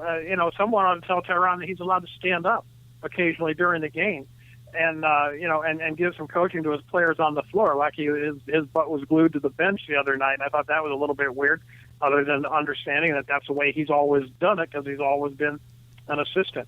But it was a little bit, conspicuous that he was sort of sitting back letting this debacle happen. They didn't seem to be too actively involved in making things happen or making any changes or adjustments during the game. Again, I say this as a guy who, has probably never known as much as Tyronn Lue has forgotten about basketball, but, it's just the observations that we're all making.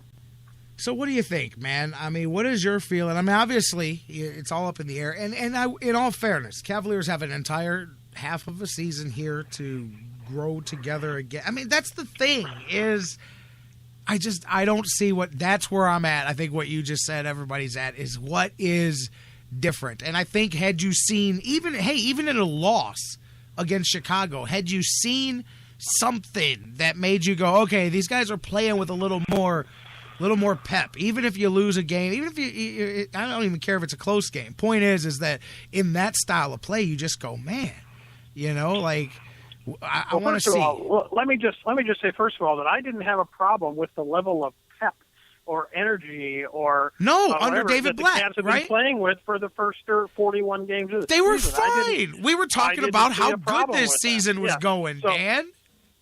Yeah, I wasn't seeing players going through the motions. To a certain degree, 82 games is going through the motions. 82 games is how we seed the tournament that matters at the end of the year, and that's all it is. And it's a tremendous grind. I have such sympathy with the NBA players and coaches and their families who play 82 one-night stands. I mean, it's not like baseball where you at least play 3 or 4 games at a stretch when you go out of town to a city. 82 one-night stands in the NBA, it's got to be just tremendously grueling and tough, mentally, physically, everything. And so if you're, lacking a little spring in your step one night, or, and we talked about it the other day before the Golden State game, when you're coming off a road trip like that, you're coming off a grueling 6-game road trip and you went 5-1, so many times when you step back on your home court for the first time, you're flattered in a pancake. And obviously they got drilled by the Warriors, embarrassed by the Warriors. And now we find out that there was no doubt quite a bit more to it than just some coming off the road blahs that they may have had. But I don't know. You've got to sympathize with the NBA players when they might not have the spring in their step every single night, because it's a grueling grind, and all you're doing is slotting people into the tournament seeding process by playing it, and obviously entertaining NBA fans, which is what you're supposed to be doing night in, night out in the regular season. And something else too, in all fairness, because I said this earlier and I got away from it, that, I hear some of the arguments that people make in the opposite side too. And here's one that I'll throw out there, and I'll say now, if I'm David Griffin and I'm looking at, not only he's got all these different analytics in front of him as far as different things that we may not see, and they talk about, well, there's more than just winning and losing to what we're looking at here. But I will say this, and I don't have the year in my head, but I want to say it's an overall stat. I don't think there's a since like a year. I think it's overall in NBA history.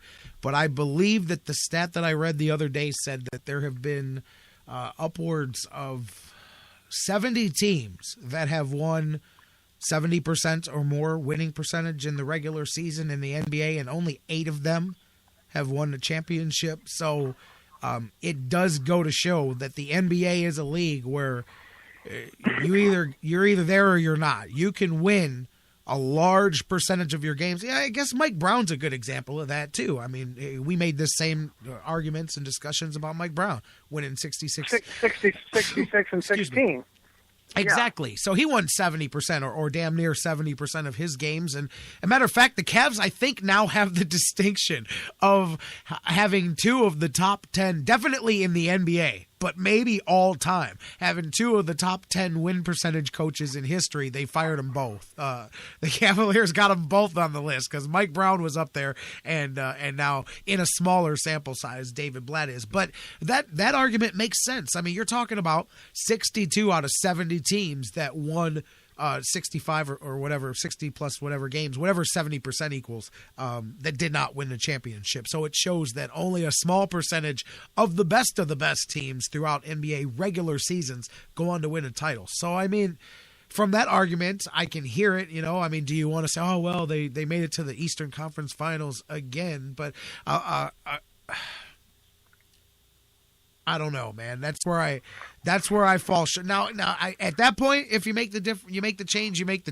But to make it now reeks to me of feeling the pressure. Like, if David Griffin was confident that the Cavaliers could fall short in the finals again this year, and he could feel confident that I think would remain in his job, maybe he makes this decision differently. But it reeks to me of feeling like we need to win a championship this season, and losing in the finals again wouldn't be good enough. Whereas I get it, some people would kill just to make it there back-to-back years, but that has to be part of the pressure that he's feeling, and that's why he made the decision he made, because he knew, if I don't make it now, I cannot make it until the summer. Well, that's true, and everybody knows in this town that, and everybody can see, 31-year-old LeBron James is not 21-year-old LeBron James. Nope. And the clock is ticking, and the window is open only so long, and yes, certainly there is some pressure to do it, and he's feeling the same pressure.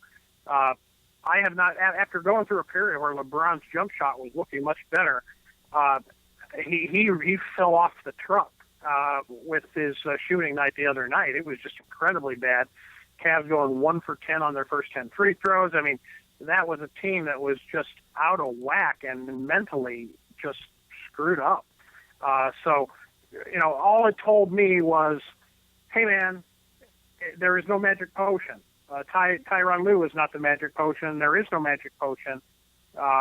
Your excuses are now out the window, and when their excuses went out the window, this was this great team of all-stars, and if only they didn't have this fifth wheel, this inexperienced NBA coach, this guy, coach the Israeli team, they could just get past that hurdle. They would fly to the championship. Well, no, not happening. No. One thing the last week or so has showed us is, Cavs are a really good team.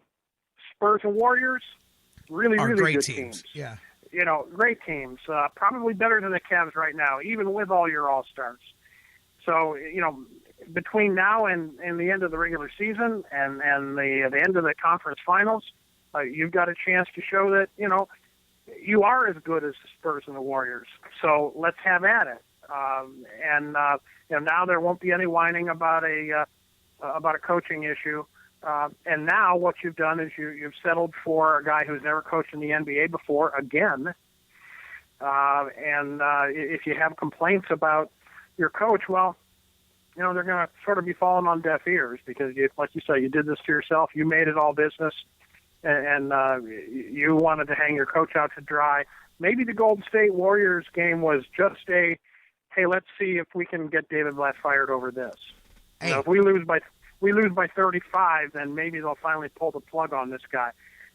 You know what? That's what in pro sports. That's what a lot of the beat reporters were hinting to. That's what happened in Portland the night after Christmas. That's what the Cavs were trying to do when they went out there and got rolled by 40 points and basically looked like they didn't even want to be there that night.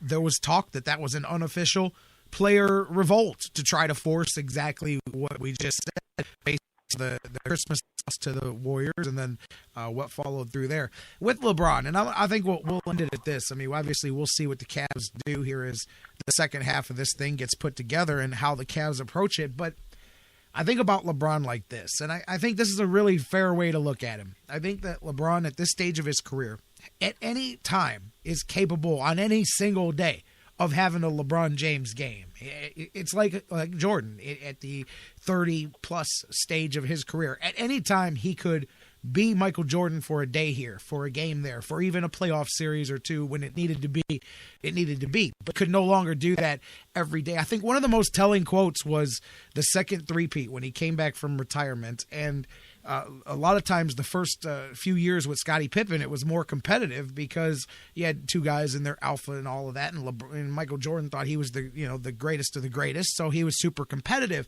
And Phil Jackson said the difference in the final few years of Michael's career with the Bulls was he learned that for 10 years he didn't need anybody to be Michael Jordan. He didn't need a teammate to help him be Michael Jordan. He could be Michael Jordan no matter what other 4 players were on the court with him. He learned once he got about 30 that on any given night he could be Michael Jordan. But he could no longer be Michael Jordan without the help of Scottie Pippen, allowing him to be Michael Jordan. Scottie Pippen helped him in so many ways, picking up slack on the court in ways that people don't even talk about, that allowed him to conserve energy, that allowed him to play defense harder here because they were able to watch his back a little bit there, different thing, and he learned how to embrace that. And I think that and I love the years that LeBron was in Miami and all the talk about how he was at the absolute peak of his powers. I actually think that some of that was happening in Miami, but the focus was put on LeBron because he had 2 teammates that were friends of his in Wade and Bosh that were willing to deflect all of the praise towards LeBron and kind of play a backup role to the media. So I actually think that while it looked like, hey, this is LeBron at the peak of his powers, and he was in the first 2 years there in Miami, but I think a lot more of that was he had guys that were willing to not only do the dirty work on the court, but they also deflected all the credit to him, allowed him to be LeBron James. He was allowed to be the best player in the NBA as far as the way everybody looked at him. He was able to take over in crunch time, and he got all the credit, but he could have never accomplished what he did without Bosh and Wade filling the roles, especially Chris Bosh filling the roles that they did, but deflecting the credit. And I think since he came here, that he does not have that because nobody has that. A lot of that was friendship. That was a personal friendship between those 3. And you know how it is. Hey, I'm a boisterous guy too. And I'm sure I got friends that go, you know how Jerry is, man. He's like having a good time, but he's good hearted with it, because I get on the court and I'll start talking some trash and, having some fun. So, and you know that about your friends. And I think that is part of it too. And I think that LeBron still has trouble with that. I think accepting the fact that he now needs other people's help to be the great LeBron James. And that's not a slight on him at all. Yeah, that may be. And clearly, if LeBron had spent his entire career as a me guy and as a selfish player, and I don't mean that selfishly. I hope you don't take that. I know that what you're way. saying. It's not saying a selfishness on the court. And I think to a certain degree, still the players on the Cavs team, even the superstars, so-called superstars, the superstars that haven't won anything, like Kyrie and like Kevin Love,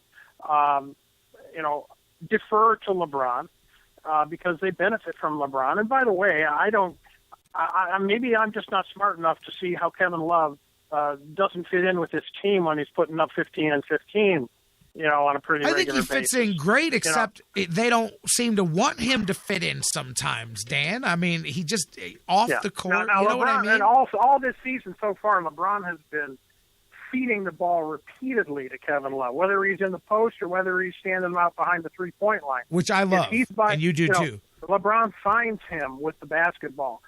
He was doing it the other night against Chicago, finding him when Love is going to the hoop. That's one thing you should play on the team with LeBron. If you're moving without the ball and you're going to the rack, LeBron will find you with the ball. Absolutely, absolutely. And so like I said, maybe I'm just too dumb to see it. But I just see Love out there doing what Love does. I don't expect him to all of a sudden be Karl Malone. So I see him getting his shots, getting his rebounds, and seemingly on the court being a good teammate and interacting well with LeBron and Kyrie and the others. So I just don't see the Kevin Love doesn't fit with this team thing. I not perceptive enough, I guess, to see that. I hear you. And again, by the way, Kevin Love had some fun with that. I don't know if you saw, was it a week or two ago when he tweeted the picture where he photoshopped himself into the picture with the other guys?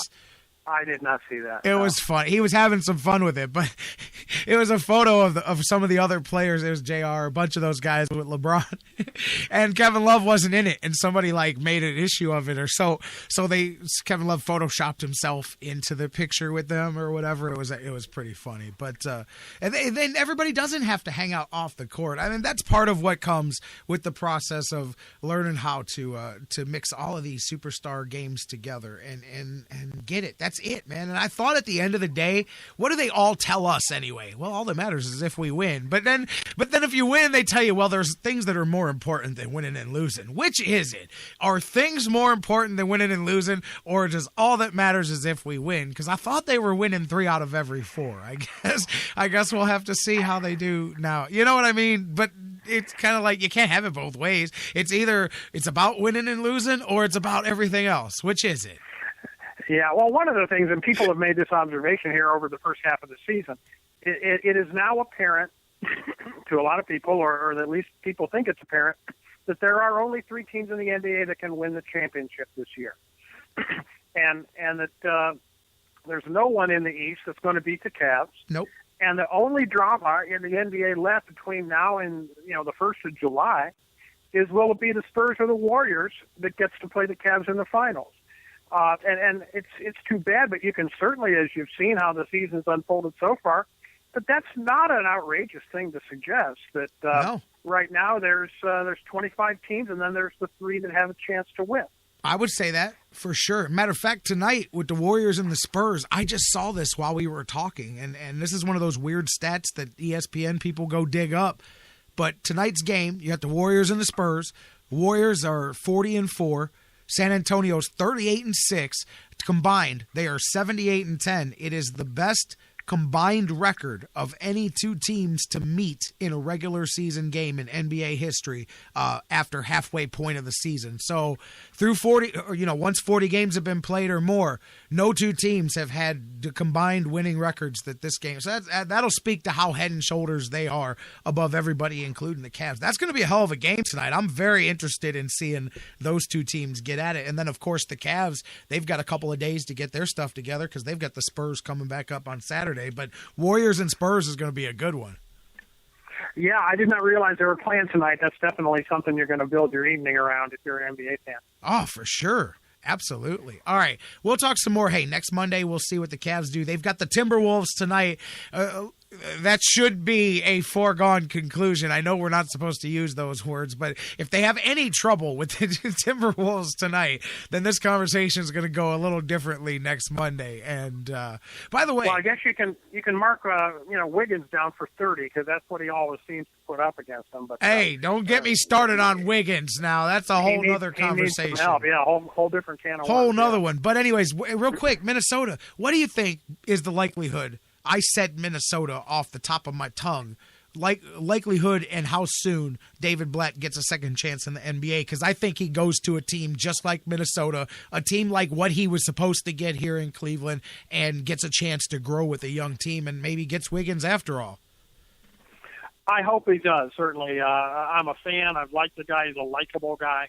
And really, I've always just observed, and you can tell players' body language. The players didn't respond to a Mike Brown and a Byron Scott, like they responded to David Blatt. I think they liked him better. You didn't see these guys hugging after games, with Mike Brown. I think the players genuinely liked David Blatt, and if he ultimately was found to be quote unquote in over his head, so be it. I don't buy it. I do hope he gets another shot. And maybe, in the absence of an elite player, or at least an elite veteran player like LeBron, who's so dominant not only on the court but off of it, that he will have a better shot at success. And certainly, if there's so many retreads going around the NBA coaching circles, guys that have just, been found wanting somewhere, but because they've got some experience, they get a shot. 80-43 on the resume, looks pretty good. One trip to the NBA Finals in my first season ever in this league ought to be enough to convince some other owner or general manager to give David Blatt a try. I'll tell you what, man. If this thing doesn't work out for the Cavs, I don't stop until Phil Jackson picks up the phone after this, or George Karl, one of those guys, and say, look, man, just come. Phil Jackson, look, you got to work with Kobe, you got to work with Jordan. Come on over here and win one with LeBron, man. Come set this thing straight. But I'm joking, of course, and I do think David Blatt will land on his feet. I think there's a lot of jobs that are going to open up here. I think this offseason you'll see some, and one of these young teams will go with him. He showed enough, and any owner will look and go, I'll deal with that. He doesn't have any superstars here. He's not going to have anywhere near the same situation. And we'll end it with this. For everybody that wonders, how much does coaching matter in the NBA? And I do believe that unless you're Greg Popovich, unless you are a Phil Jackson, unless you have that aura that just demands respect from guys because of your resume, and I think there's literally 3 or 4 of those guys in the world. That's it. They're not all over the NBA. Look at Golden State. On the same night that the Cavs let go of David Blatt, I sat there and watched Golden State go out there with Steve Kerr. He just came back. He's been gone all season with his injury. Luke Walton, who I'm curious, does anybody think Luke Walton is as good of a coach as Steve Kerr? Because he's the one that led Golden State to 40 or 39 of those 40 victories. But I thought it was so funny. Kerr's sitting on the sideline with Walton. I don't know if you saw this. Steph Curry just comes out and he literally throws the ball up from everywhere it goes in. He made a 3/4 court shot. He made a half court shot. He ended the first and the second quarter with buzzer beaters. But he makes the one 3-pointer that's just a ridiculous raindrop.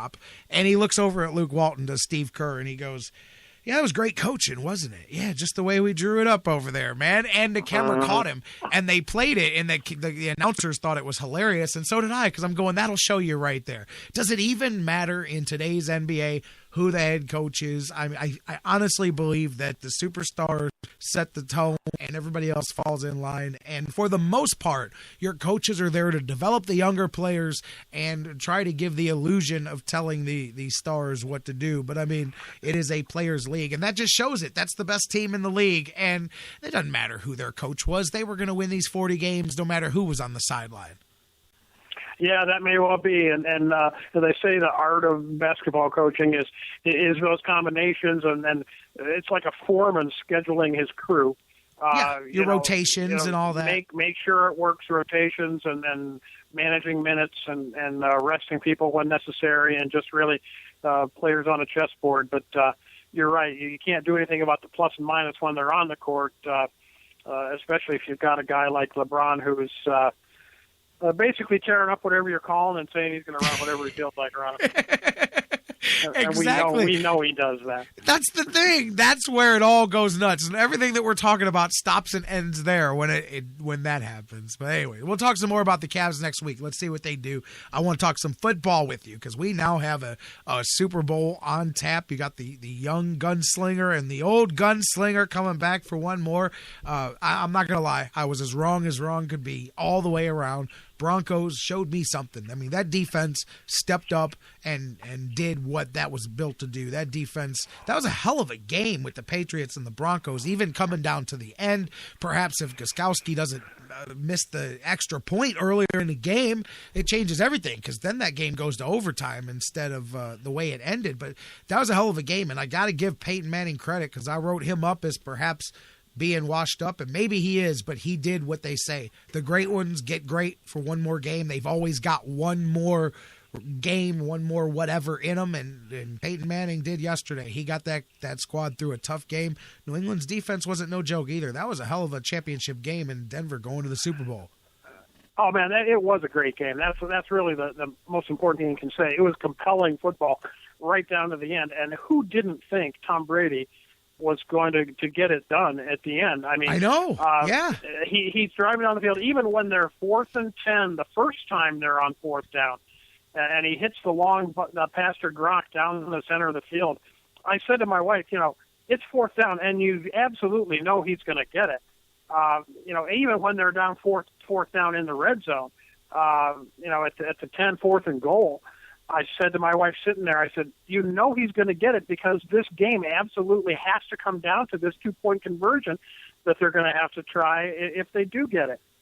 Sure enough, J-Rocc comes out of nowhere between two defenders to snag the touchdown pass. Yep.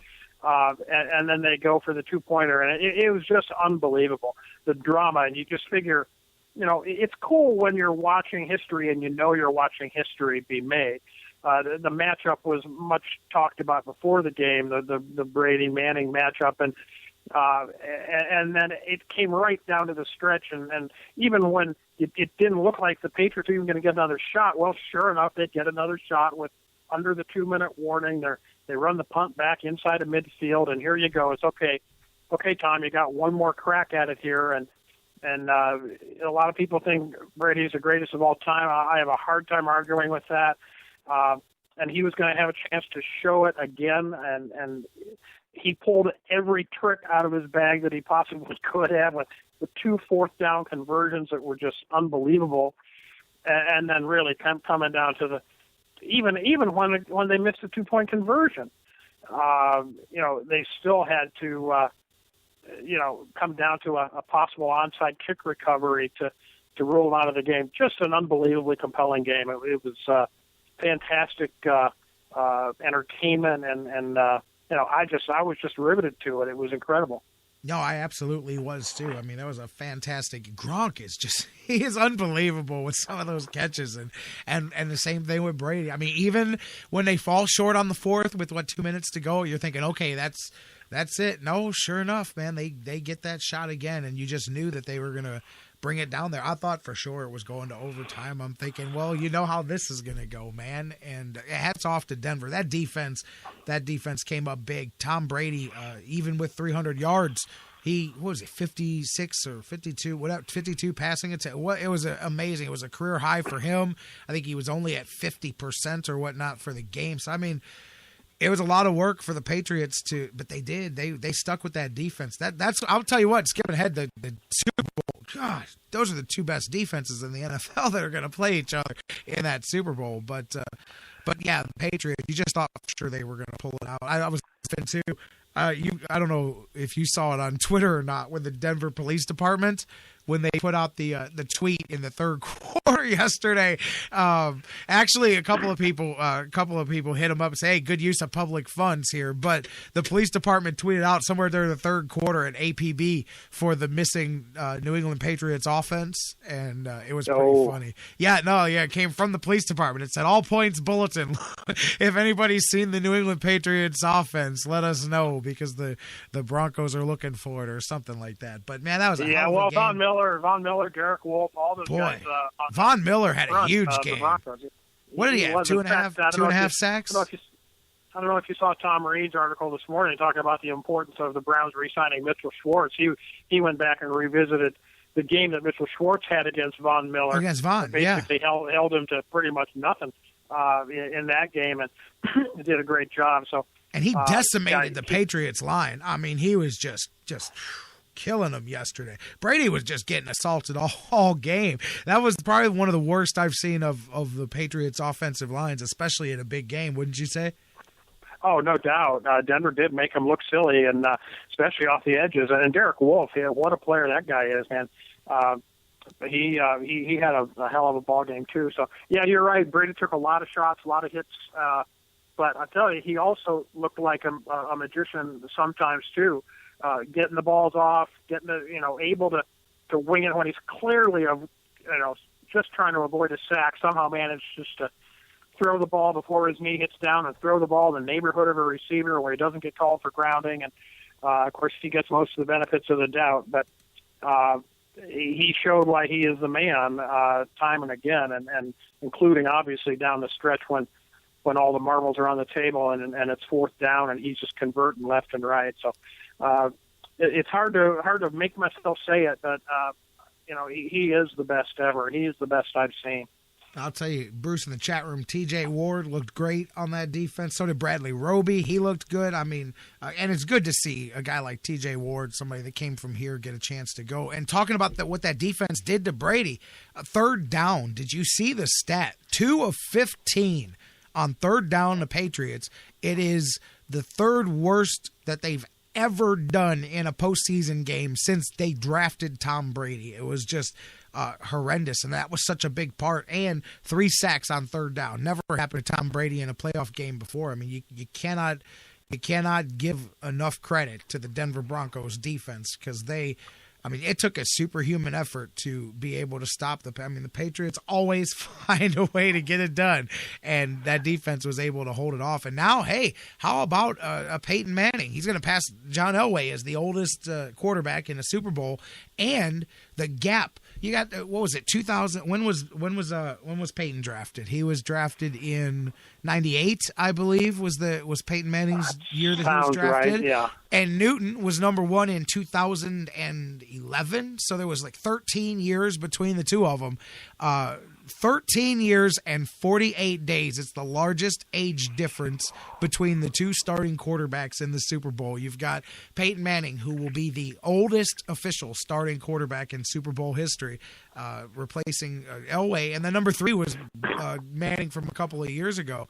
And then you've got one of the younger ones in Cam Newton. And you know what?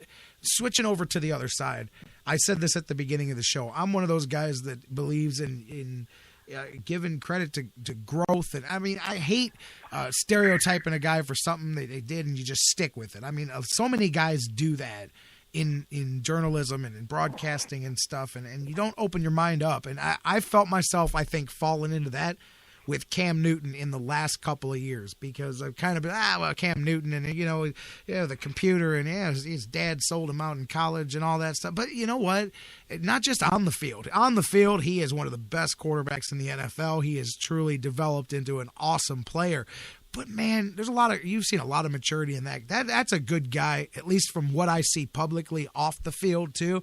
And to me, there's a lot to respect about Cam Newton. Maybe you didn't feel that way in 2010, 2011, 2012, but I think you should now in 2016. And I've got no problem saying, man, I was wrong. I'm definitely impressed by the growth of Cam Newton on and off the football field. What about you?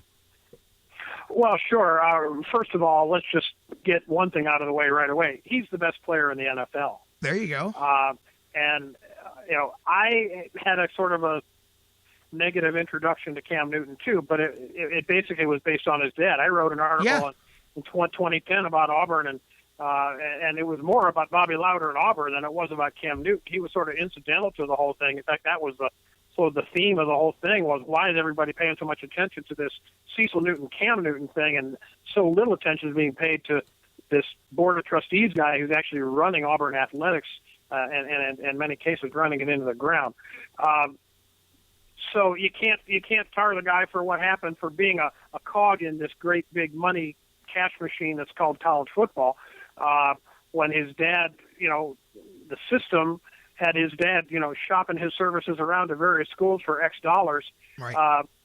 He was excused from being suspended because he presumably didn't have knowledge of it. I'll never believe that he had no knowledge of it, but at the same time, he was more a pawn in the game than a player.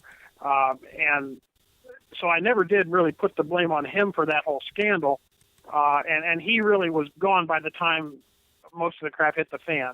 But yeah, you've just got to, first of all, you got to respect the organization, the Panthers, for sticking with him, building around him, putting up with a couple of ragged years from him, because what you obviously have is a incredible, athlete body, and obviously now he's proven that he's got the intangibles, to go with that, including the mental capacity to be a good NFL quarterback. You just got to hand it to him. He's the best player going right now. Anybody watching the season they had and the season he had, you've got to just acknowledge that.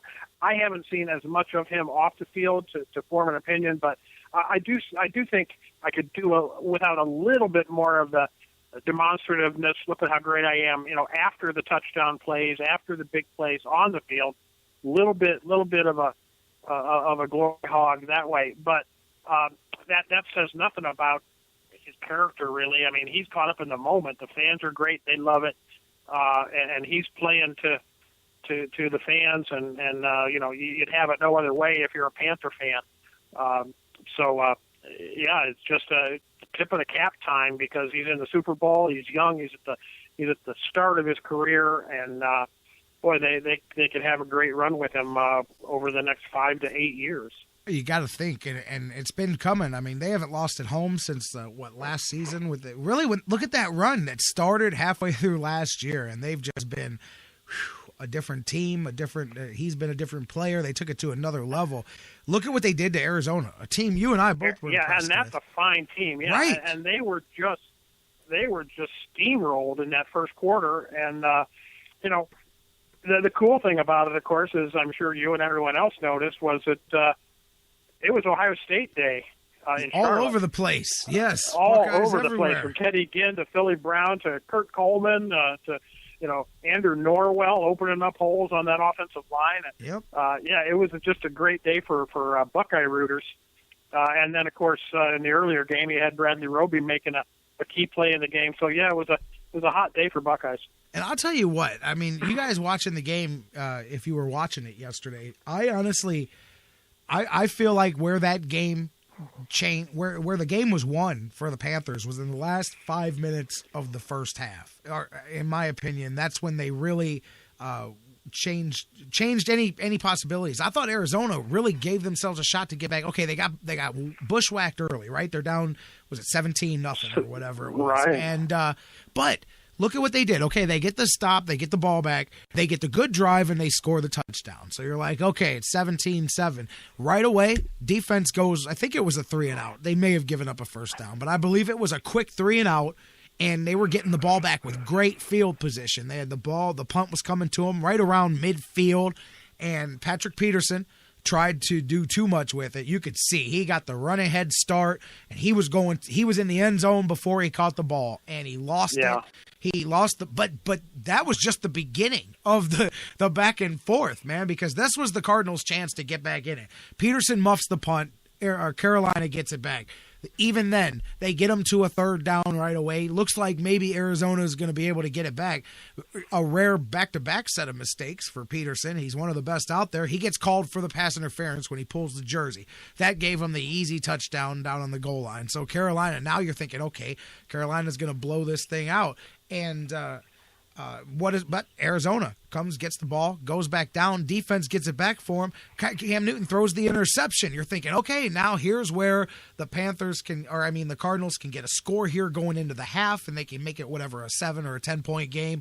And there they go. First play after Cam throws the pick, Carson Palmer throws the interception right back to the other team. And, I mean, that defense, every time Carson Palmer got the ball and had even the hopes of a drive, another interception. I think he threw 4. There were 7 turnovers total, but it just seemed like every time Carson Palmer dropped back to throw what was a key pass, boom, here's another interception. I mean, the one in the end zone was big. The one Kuechly got it and ran it back for the pick 6. I mean, Carson Palmer was harassed. And I mean, you saw him starting to fall apart last week in the playoffs, and they were bailed out with that win. But he was a different guy in the playoffs than he was in the regular season. He was MVP-like in the regular season, but Cam Newton showed the difference in what an MVP plays like there. Carson Palmer just fell apart, but that, to me, was the key. Once that happened, I mean, and then Carolina got the ball and scored first to start the second half. I mean, at that point, it was all over.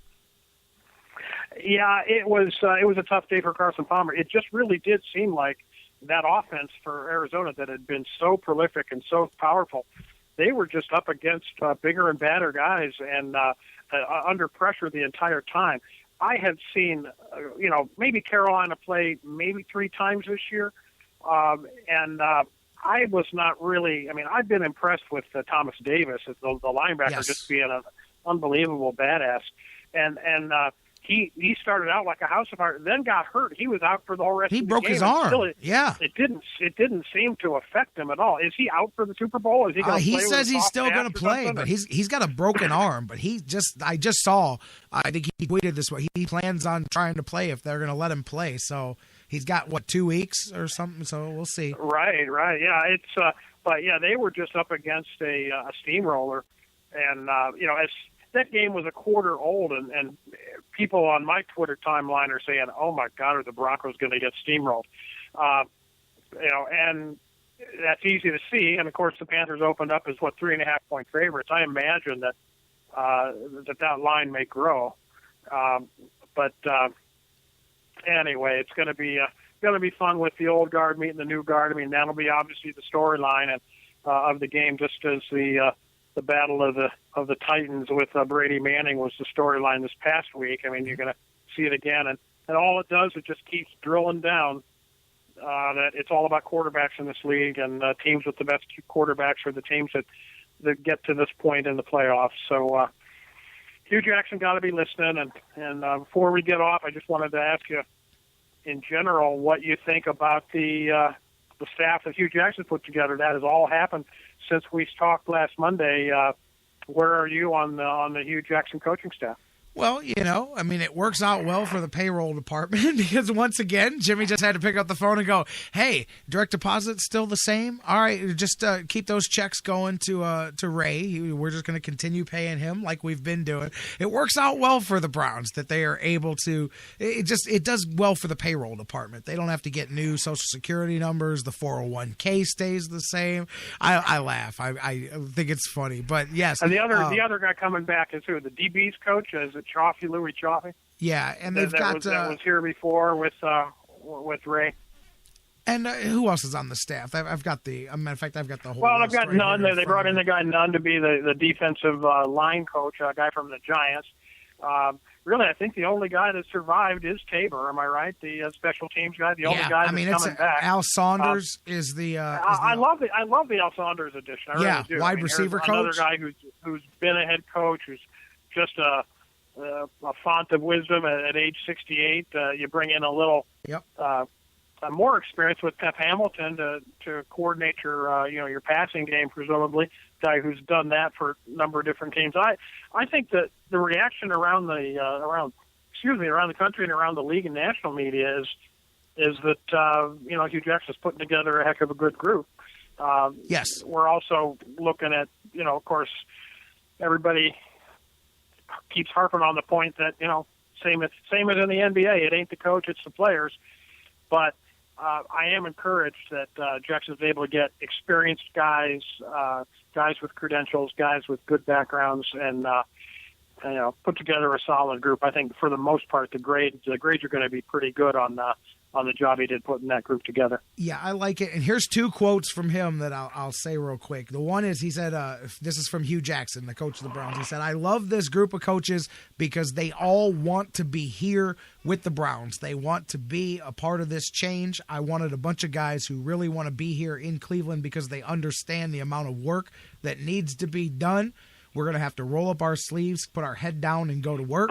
They'll do it the right way. And we need guys, I need guys that can be loyal, guys that I can totally trust and turn my back, and guys that know what they're doing." So whether that's talking about other experiences, whether that's talking about previous regimes here in Cleveland, I thought that was kind of telling to talk about that. But they all wanted to be here. That's cool. I mean, everybody says stuff like that. And then he mentioned the play calling. He said, "I have made the decision formally to call the plays." He said, "I have to start that way for the Cleveland Browns. When you take these jobs, you get them for a reason. You have to be aware of what you've been successful at and what got you this job. You want to make sure that your team is at least really good at what got you here first and foremost." And I'll tell you what, that rings right back to Mike Pettin, because that was what everybody said was the most damning thing against him, was he was a defensive coach and the defense was the worst in the NFL. Hugh Jackson pointedly pointed that out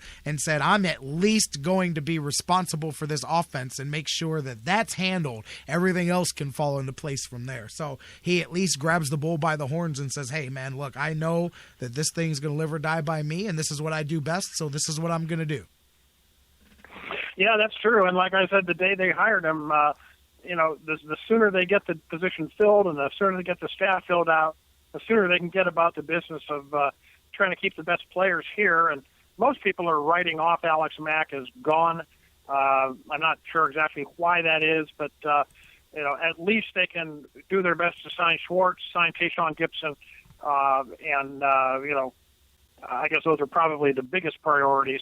Those two guys, if you can't sign Alex Mack, seems like they've got Joe Thomas back in the fold, and he's under contract anyway. But you at least want a happy Joe Thomas if you've got a Joe Thomas at all. So that to me is the priority. Yeah. Is this group going to be able to not only sell the fans that this is a turnaround, but sell the players that this is a turnaround that have a chance to go somewhere else? That's every bit as key. We'll see. But I agree. I do like the staff that they put together. It's not like when Chud's staff was put together and Banner blew the horns and said, "Look at how great this staff is." They just put a good crew together. And what I like is that it's not the media that's telling you how great it is. It's other coaches. It's other people that are going, "Hey, man, Hugh Jackson put together a nice group of coaches over there in Cleveland. Now, as Bruce just said in the chat room, you got to give him some talent to coach. Obviously, that's going to be the other part of the equation, but there is at least that. Couple of things that we were talking about before I let you go. Thomas Davis had surgery this morning on the broken forearm, had it first thing this morning. He guarantees that he will be ready to play in the Super Bowl.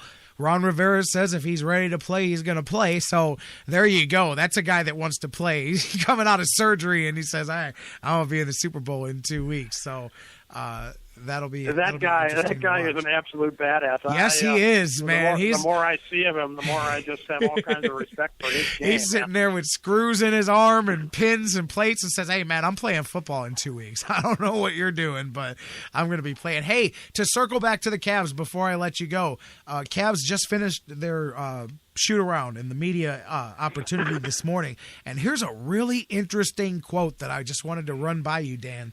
LeBron James asked by Dave McMenamin why the Cavs would want to change their pace of play under Tyronn Lue, considering how successful they were playing under David Blatt's slower style. I could have swore somebody said that about an hour ago. But anyways, LeBron's quote was, I don't know, we don't know. This is what Coach Lue wants, so this is what Coach Lue wants to do, and this is what we're going to do. It's not a LeBron thing. Now, I'm talking out of IQ of the game when I say it, but this is what Coach wants us to do, so this is what we're going to do. Unless I'm reading that quote dead wrong, that's LeBron saying, I do agree with you that we did have success playing slow, but this is the way Coach wants to do it. I just thought it was interesting because that's, while it's not exactly throwing the coach under the bus, it's not exactly lifting him up either. You're definitely leaving him out there to sink or swim on his own, and I find that an interesting thing to say in the first shoot-around of the new week here with the questions about being out of shape and the change of pace, that even LeBron said, you are correct. We were very successful playing that style, so I'm not exactly sure why we're switching it, but this is what the coach wants to do. What do you think of that? Well, first of all, and you talked about the deliberate style of play and the focus on defense. Nobody has been more on board emphasizing that this game was won on defense than LeBron James has. Exactly. Since really the start of last season. Every comment he makes, every time he's asked about it, it's all about, turning it up, playing defense at a high level, blah, blah, blah. That's been his thing. So presumably he and David Blatt were absolutely on the same page when it came to that. Now, I don't know how hard it is to, crank up the defense, play great defense on one end of the court. You can certainly say that great defense will oftentimes lead to a run and gun, fast breaking kind of thing, kind of team, kind of an approach, although the Cavs, even though LeBron is so good on the fast break, the Cavs, as I understand it, don't rank very high on the fast break points or teams that score more on the break than other teams relative to others.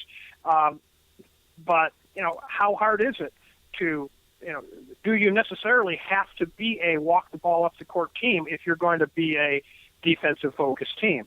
I don't think necessarily that the things go hand in hand, that you could be a running team and you could run off makes and misses both and push the ball up the court and still be a team that focuses on being a lockdown defensive team on the other end. So it's just a matter of if it ain't broke, don't fix it. And LeBron seems to be echoing that sentiment when he's asked about it.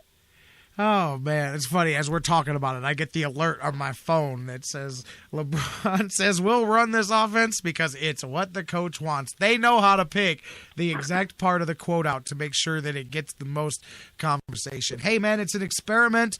We don't know what they're going to do, but we're going to talk about it. We'll see after a week here. They got a couple of games this week. It starts with Minnesota. We'll see how the second half goes. Dan, next week we'll talk about it. We'll preview the Super Bowl, and we'll see. We'll be, 2 weeks from Well, it's crazy. It's crazy, Jerry.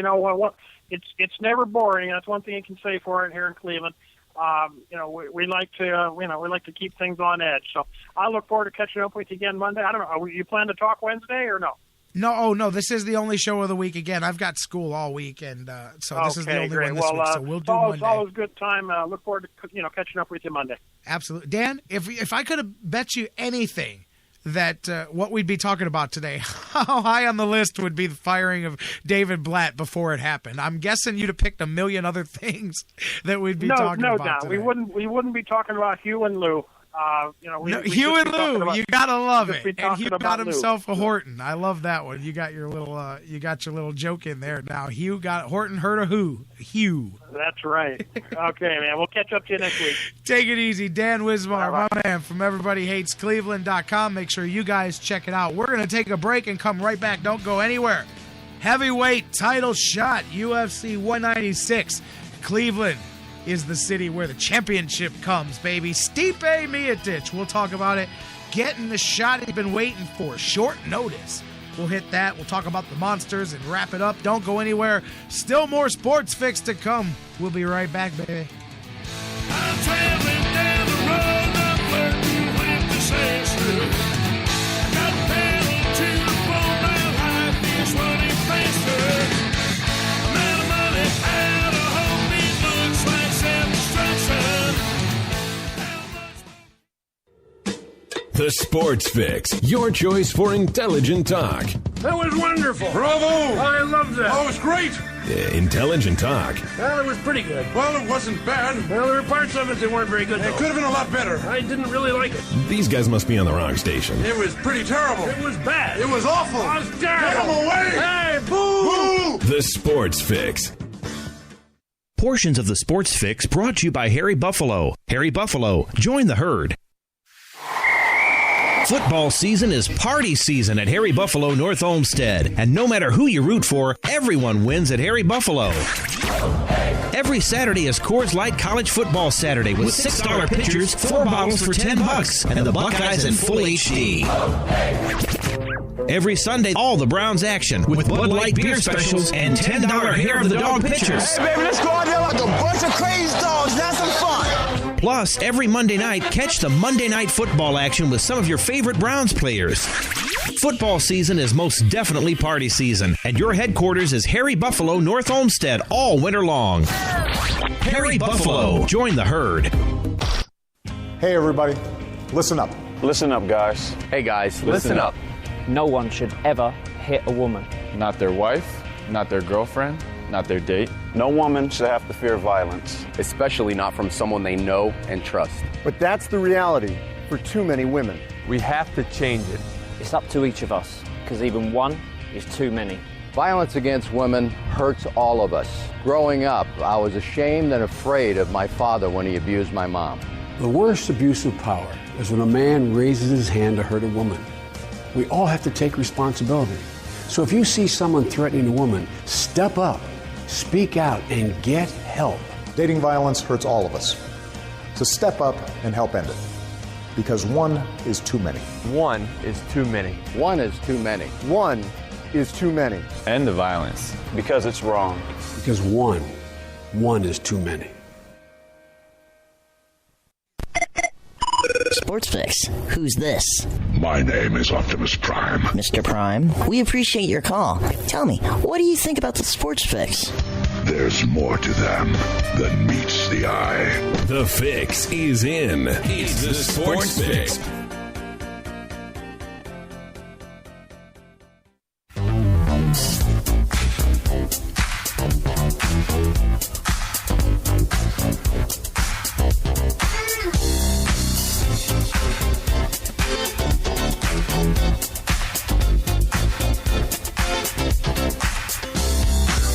Welcome back to the Sports Fix Live. Wrapping things up. Thanks to you guys for being with us. As always, thanks to Dan Wismar from Everybody Hates Cleveland. This is the lone edition, live edition of Sports Fix here this week, and we'll be back a week from today, Monday, with another edition of the Sports Fix with Dan Wismar. Unfortunately, a busy week. I'll tell you what, actually, it's a fun week. This week, next week, last week, what I'm doing right now at the Ohio Center for Broadcasting as we get back to the show. Welcome back in, you guys. J-Rocc with you here, and thanks for rejoining us. If you want to talk to me, hit me up. Facebook, Twitter, email, facebook.com/thesportsfix, Twitter @thesportsfix, CLE, email thesportsfix@AOL.com. As always, phone lines 216-539-7535. The next 3 weeks here, well, wrapping it up in a couple of weeks. current project, I'm teaching 4 days a week up at the Ohio Media School, as it's newly been called. Basically, I've got a group of about 12 kids here, and we're building a sports talk radio show from scratch. I've assigned everybody positions. There's hosts and producers and update anchors and sales staff, all the things that come with being in a radio show. And I'm the general manager, and we're putting this thing together, and we're building it up to a live broadcast, and they're going to do a full-blown show, all the bells and whistles. And as a matter of fact, we've got a former NFL player from Cleveland, from Glenville, Pierre Woods, is going to help us out and be a part of this show and do an interview. I'm actually going to give you guys the links and stuff when we do it. I want you guys, if you have a minute, to tune in. We're going to do it at noon on Friday, February the 5th. We're going to do it at noon at the regular time of the Sports Fix. And as a matter of fact, I may just feed the thing off through our own network here where you can listen to it here. But either way, I think it's going to be kind of cool. It's been a really cool project. And it just started. It's a lot of fun. Teaching these guys, it's like watering seeds and watching it grow. It's awesome. Teaching these guys things, then watching them implement them, and teaching them how to build a radio show from scratch, man. So the children are the future. It'll be fun to see how the final product comes out in a couple of weeks. But because of that, I'm only here one day a week, last week, this week, next week, and then we'll see where the schedule opens up at the school from there. So this is the only live broadcast of the show for the week. Thanks to you guys. Share it with everybody. If you get a chance, share it wherever you're listening. They all have a little share button. Click that thing and help spread the word. Each one, reach one, baby. That's how we keep spreading this thing out there. And I appreciate all you guys that do. Literally, almost every time somebody hits me up and says, hey, I just started listening to the Sports Fix, it's because so-and-so told me to take a listen. It's because so-and-so shared the link on Facebook or Twitter or whatever. And that's you guys. So there's no better recommendation to listen to the show than coming from one of you guys. So keep that up, and I really appreciate it, as we all do here. And thank you guys very much. And speaking of appreciate, I definitely appreciate the fact that we don't have to wait any longer. 2 weeks, not even 2 weeks from now, for a championship in Cleveland. February 6th, to be exact. It's coming down. UFC 196. The word came out yesterday. Cain Velasquez unable to get himself going with a back injury. He's unable to be cleared and ready to fight against champion Fabricio Verdum for the UFC heavyweight title. So Stipe Miocic, Cleveland's own, gets put in the spot. He's been waiting. He made it very clear with his victory a few weeks back. He looked at Dana White and said, you will not deny me anymore. I am the number one contender, and he waits no longer as he will now step in. Short notice, he's got to be ready to go February 6th, and he will. And Stipe is going to finish the job. I think this is going to be a hell of a fight. If you're a UFC guy, you should know that's a good matchup there, Verdum and Stipe. And Stipe is going to finish it off. I believe that this is a guy who feels that he's come close to the mountaintop. He's been denied. He's worked, instead of complaining and crying about it, he's gone back to work. He's gone back to the laboratory, and he's made himself even better. I cannot wait, all of us, to sit down on Sunday or Saturday the 6th. Matter of fact, as always, UFC does this to me always. I've got a wrestling gig myself that night, so I'm going to get in there, I'm going to do my thing, and then I'm going to find a spot, and I'm going to watch the fight just like the rest of you. UFC 196, Stipe is going to bring that big gold belt back home to Cleveland, and I cannot wait. You guys cannot wait to see it, and then we'll get him here. We're going to get Stipe on the show, and we'll be the first ones to congratulate the new heavyweight champion of the world, Stipe Miocic. Cleveland's own gets the shot at the UFC heavyweight title on February 6th. Cannot wait. Guys, as we wrap things up here, by the way, today, looking at a couple of things. Monsters over the last couple of days. Split a few over the weekend as they've returned back to the queue. Had an up-and-down road trip. You thought maybe getting back home would give them a little feel-good. Dropped the first one to Grand Rapids last Wednesday. Over the weekend, split them Friday and Saturday with Milwaukee. 2-1 overtime victory on Friday. A tough 1-0 loss for the Monsters on Saturday. They continue to tread water, 6th place in the division, and they've got a shot coming up this weekend, 2 in a row with the Texas Stars. Friday, Saturday, 7 p.m. Friday night, 1 p.m. Sunday afternoon if you're listening throughout the week. And that's the last two at home before they're off. Matter of fact, they've got an entire week off, and then they're back on the road in Charlotte 2 weeks from today. So last couple here before they take a break. Texas, Friday and Saturday at the Q. Get out there and check them out. Always a great time. The Lake Erie Monsters hockey action. Cleveland State Vikings victory the other day, but it's been a tough season for those guys as they sit and continue to meander around last place of the Horizon League. You knew it was going to be a growing season for the Lake Erie Monsters. Guys, a couple of things that I want to plug for this week, since I'm not going to see you again until Monday. Friday, I'm back on the airwaves, WINTradio.com, 1330 a.m., WINT Radio on the airwaves. I will be broadcasting live. What do I got coming up this weekend? I have got North at Kenston coming up this Friday night. Make sure you tune in and take a listen. As well this week, I don't know the exact day it's going to drop, but there is a wrestling show. It's internet-based. It's Glenn Moore, who used to write for the Cleveland Plain Dealer and Cleveland.com. Did a lot of work for them over the years. He has the wrestling show. It's called the This Is Awesome Wrestling Show. Tomorrow night, I will be recording a sit-down with him for the next episode. I don't know when they drop, so it may be later this week. I'll get you guys the links when they do, but we're going to sit down and talk about my career, my comeback, and the run that I'm having now. The Jake the Snake Roberts, the resurrection of Jake the Snake Roberts movie that I am a part of. It is critically acclaimed. It's blowing up everywhere on iTunes. If you haven't seen it, yes, that is me in there a couple of times, mixed in with some great wrestling legends like Stone Cold, Steve Austin, so on and so forth. We're going to talk about all of that. We'll talk about my man EC3, now the two-time TNA heavyweight champion. Should be a lot of fun. So if you're into wrestling, if that's your thing, I will be on the This Is Awesome Wrestling Show this week with Glenn Moore whenever that podcast drops. And then I'll be back here Friday with you guys. Same bad time, same bad channel. You know the deal, baby. Live at noon across the Sports Fix Radio Network. We'll be here Monday. We will have Dan Wismar in the house with us. We'll open the phones. We'll talk to you. Who knows what we're going to do, but I know when we'll do it. Monday.